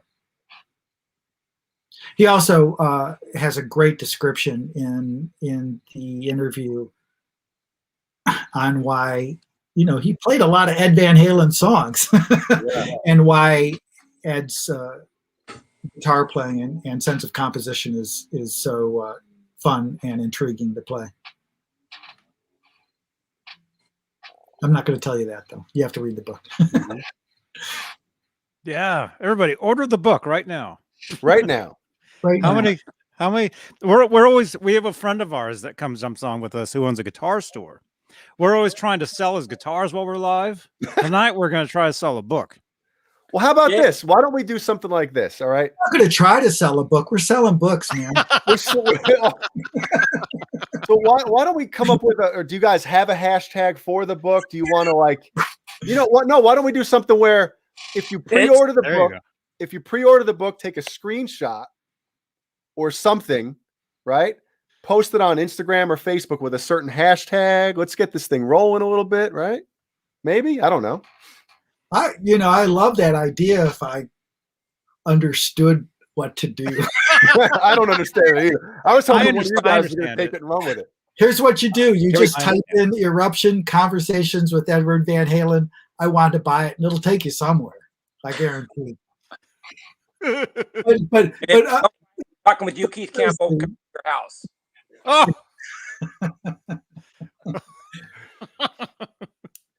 we're No, going that to was- take your mother to the wall with red and black and white tape. oh my gosh. Oh, is there an audiobook version? What? Is there an audiobook Is there an version? There's something audiobook? about an audiobook in Yes, the there will be. Okay. But it's sort of expensive, so just read it yourself. I do the intro to it though. If you really love my voice, you can have it for yourself.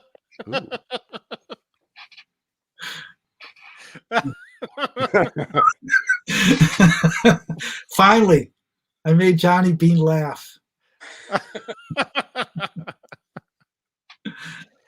Oh my gosh. Chris, you had a card trick. Nah, Can you I'm do- not. Yeah, Oh, come on. I tried it out earlier, and it's too reflective. It's too weird. It's not- Okay. Okay. Well, that was a trick we saw at first, right? No, that When you wasn't. look- That was something when different. you I'll look tell you. at- What. Okay, I'll do it. I'll try Oh, it out. yes. I'll see if it works. Deck of cards. All right. Deck of cards. Gonna shuffle them. Can you see it? Right. Oh, here we go. Shuffle deck. Blah blah blah. Whatever. Okay. Whatever. Anyways, I'm gonna pick a card. I want you guys to show me your psychic abilities. Right. You know what? I think I've been drinking too much. So let's not do this. Let's just skip something else. Let's go to something else. Gambio. I've what card? Gabriel. Well, guys, you got anything else for us? Well, I'm going to pre-order the book, even though I was lucky enough to get an advanced copy. Yeah. But I'm going to pre-order it anyway. But I'm going to read it as well. Maybe I'll set it up to have it read to me on my phone, which might be kind of cool. Have a robot voice read it to me or something. Hello. But no, Story I'm of Eddie Van Halen. see, that's the thing. I'm intrigued to read more of the human aspect of the whole thing, and not just, like I said before, the hit piece stuff and the stuff we've been reading for decades and decades. So The annoying stuff. So, Jay, like based on this conversation tonight, I mean, what did you think of us? Did you? I can't wait for Johnny to hit the end button. I can't wait to get out of here. No, it goes fast. This is That's usually when the good stuff starts, is once we end the show. You can't wait for him to hit the end button because you found what we said so intriguing that you have to run to your computer to order the book. Two of them. Two of them. Two of them. Christmas is coming up. One for each hand. 3. And one for my wife, one for my son, one for my daughter. Right? Yeah. Yes. Well, Jay, remember back in the day, we would buy the Guitar World magazines with their interviews, and we would buy 5 copies. You would buy 5 copies, so you We could put ruin 3 of them 4 away them in and read one of them. plastic, Yeah. for that we'd never open. One would leave in the bathroom to read while we're sitting in there, and then, that's how we did it back in the day. No, Brad and Chris, Johnny would buy multiple copies because he'd be, he has to save one good one, but the other ones, the pages would start getting stuck together. So he's like, I gotta make sure that I don't ruin all of them. We made Guitar World with Johnny in mind. Not literally, Literally. like graphically. I always said Guitar World was for the C+ student. It was I wasn't that good. it's for the wait a second, let me get this right. The dumb smart guys, not the smart dumb guy, not the dumb smart guys. If you can figure that out. I just thought of something to ask you guys. Because I was C+ is beyond my my realm. Yeah, I wasn't. I was like a D+, if that. So I was an F+. So you were reading Guitar 1, in other words. Were you guys associated with that one? Nothing but respect, huh? Guitar 1? Did you guys have anything to do with that? Yeah. Guitar 1. I was on the staff of Guitar 1 for 2 months before they. Oh, Sorry. Oh, so you were the one that pushed it over the. Yeah, I was the one. It was my Dave Mustaine interview that pushed it over the edge. Basically, I blew the whole budget on beer in the Midlands of England. So it's. Wow. oh my gosh. Man, we could definitely do 5 shows on Guitar World and the lore behind what went on behind the scenes over there. Because there's a lot of. That's a book. It's a book. That's a book. Write that book and then come back here and talk about it. Yeah. So the question I have for you guys, and it's we, Johnny and I and the rest of the guys on the different shows, we kind of bring this stuff up a lot because I think it's a cool topic. But the difference from 20, 30 years ago with guitar magazines and the circus magazines and all this stuff that you basically had to wait for to find any kind of information about your favorite guitarist or musician or whatever. And now everything is so accessible and so easy to find. We're like, any kind of anticipation or excitement is really, and it goes along with music in general. Like we talk about, skipping school back in the day to get your band's, your new favorite band's album that's coming out. You skip school to go to the store to get it. And it's just a whole different thing that younger kids nowadays have no idea. And it might, when they think about it, you had to do what? They're probably looking at it as like, well, that had to suck. No, that was awesome. Your mom driving to the store to go to the magazine section to find the guitar magazine or getting it delivered in the mail, and your friend got it the day before you, and you're like, son of a bitch, Yeah, the guitar magazine. Yeah. You'd go back later to get the other magazine you saw on the top shelf. Yeah. No, it was a magic time. I mean, when I was a kid, I had to, I mean, it was going way back, you didn't have like any information, like I can remember, like, I didn't know what an overdub was, it was sort of like, how's he playing rhythm and lead guitar at the same time? Fuck, I'm never going to be able to play, like you just didn't know, you didn't know, there was no information, and you had to slow down your vinyls to, slow to work out licks. There were no transcriptions. There was essentially nothing. And I'm working on a project with Kirk Hammett, and we were talking about this era because he went through the whole thing too. And that was the idea with Guitar World. Like on some of the other guitar magazines, they had sort of a snobby attitude about like, being very precious about the guitar. And, it was sort of a highbrow approach. And I'm sort of being funny when I'm saying, a C+ student. But in the back of my mind, I was always making Guitar World for my younger self. Like, I didn't give a shit about, like, Joe Pass or something. Like, I knew that people wanted to know about Ace Frehley. I knew people wanted to know about Eddie Van Halen. I knew people, And to me, I was much more interested in what kids wanted to learn how to play, because I mean, screw adults. They already know what they want. You can't tell them anything. They bitch at you on these like side things. Somebody's yelling at me right now. I don't, but the kids, like just turning them on to something creative and doing it. And Ed appreciated that as well, which is why he sort of made Guitar World as, home away from home. I will tell you from my experience, I was on that other side. That was my entry. My entry path was through Guitar Player magazine back in the early 90s. It was an interesting time. And, I grew up on that magazine. I love it, and it was like the Bible.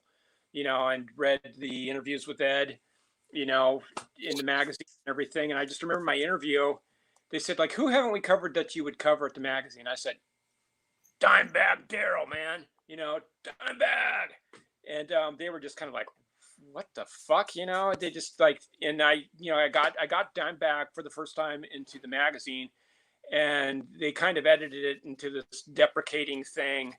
And it really bummed me out, because it's like, the guy's talented, and yeah, maybe he's a little lowbrow or whatever, but screw it, he fucking rocks, Mhm. And that was kind of part of my thing where I was looking at Guitar World and kind of like envious and going like, geez, I think I wish I worked for these guys, and Brad, bless his heart, because I knew him from my Roland days, actually. Him and Greg DeBenedetto used to come by the office on, trying to get our bucks, and our ad money and everything. And I would throw some dollars their way and everything like that. And, but I remember there was one day I was interviewing Angus Young for Guitar Player. I was in New York City, and it was like a beautiful spring day. And I just said, fuck it, I'm coming to New York, man. And I got home and I called up Brad and said, like, you got any gig, and he said, like, yeah, actually we have a guy who's leaving, and so I just pressured him, and a few months later I was on the plane with my suitcase in New York City, and it was just like, that was it, that was home, but I could relate. I was that kid, and I saw Guitar Player kind of missing out on, it's great to know these jazz guys and these classical guys and these blues guys and whatever. But there was this whole other world out there that was being ignored, and that was driving a lot of us. It was Ed, it was Dimebag, it was you name it, and it's just like, yeah, it's just there was never anything too lowbrow for Guitar World.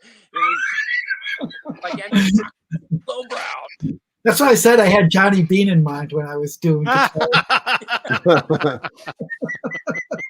Nothing too low. Nothing. Johnny, thank you for having us on your great show. Dude, you're welcome. And this has been a long time, man, because we've been Facebook. I don't know if you realize this. We've been Facebook friends for a long time. And I don't look at he just accepted it. He didn't know. Okay. But no, like I was saying, like I saw you at the NAMM show years ago. You were running past me. You were on your way somewhere. That's really, well, we can save it for another time, I guess. But Brad, great. Thank you so much. Oh, now you left me hanging. I want to know what you were going to say. You got to buy the book. I like that. Way to go, Johnny. Way to go. Yeah. You guys will come back sometime, right? Absolutely. Yeah. Chris, I'm lonely. Chris, we actually have like I was saying, I used to work at a certain guitar store in Berkeley that you used to shop at. So we've got a whole nother show we can talk about that. So I worked for We Buy Guitars in New York, the legendary, I don't know if you know about We Buy Guitars, but it was I could tell you about those days. Martin Gore from Depeche Mode coming in with a leather skirt. It was hey now. Awesome. Happen. Okay, cheers. And all you guys out there, go order the book. If you've made it this far in the show, you're definitely a Van Halen diehard. You're going to love it. There's still 104 watching just on YouTube. So thank you very much. Oh, yeah. Yeah, thank you for putting up with us and our threats. And Randy V 5150, you're the man. Awesome. Yes. So pre-order the book everywhere books are sold. Yes. Everywhere. Please everywhere.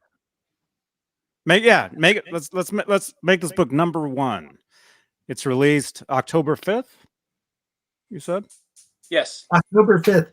But you can order it right now. But you can pre-order it right now. The link is in the chat here on YouTube. So pre-order the book.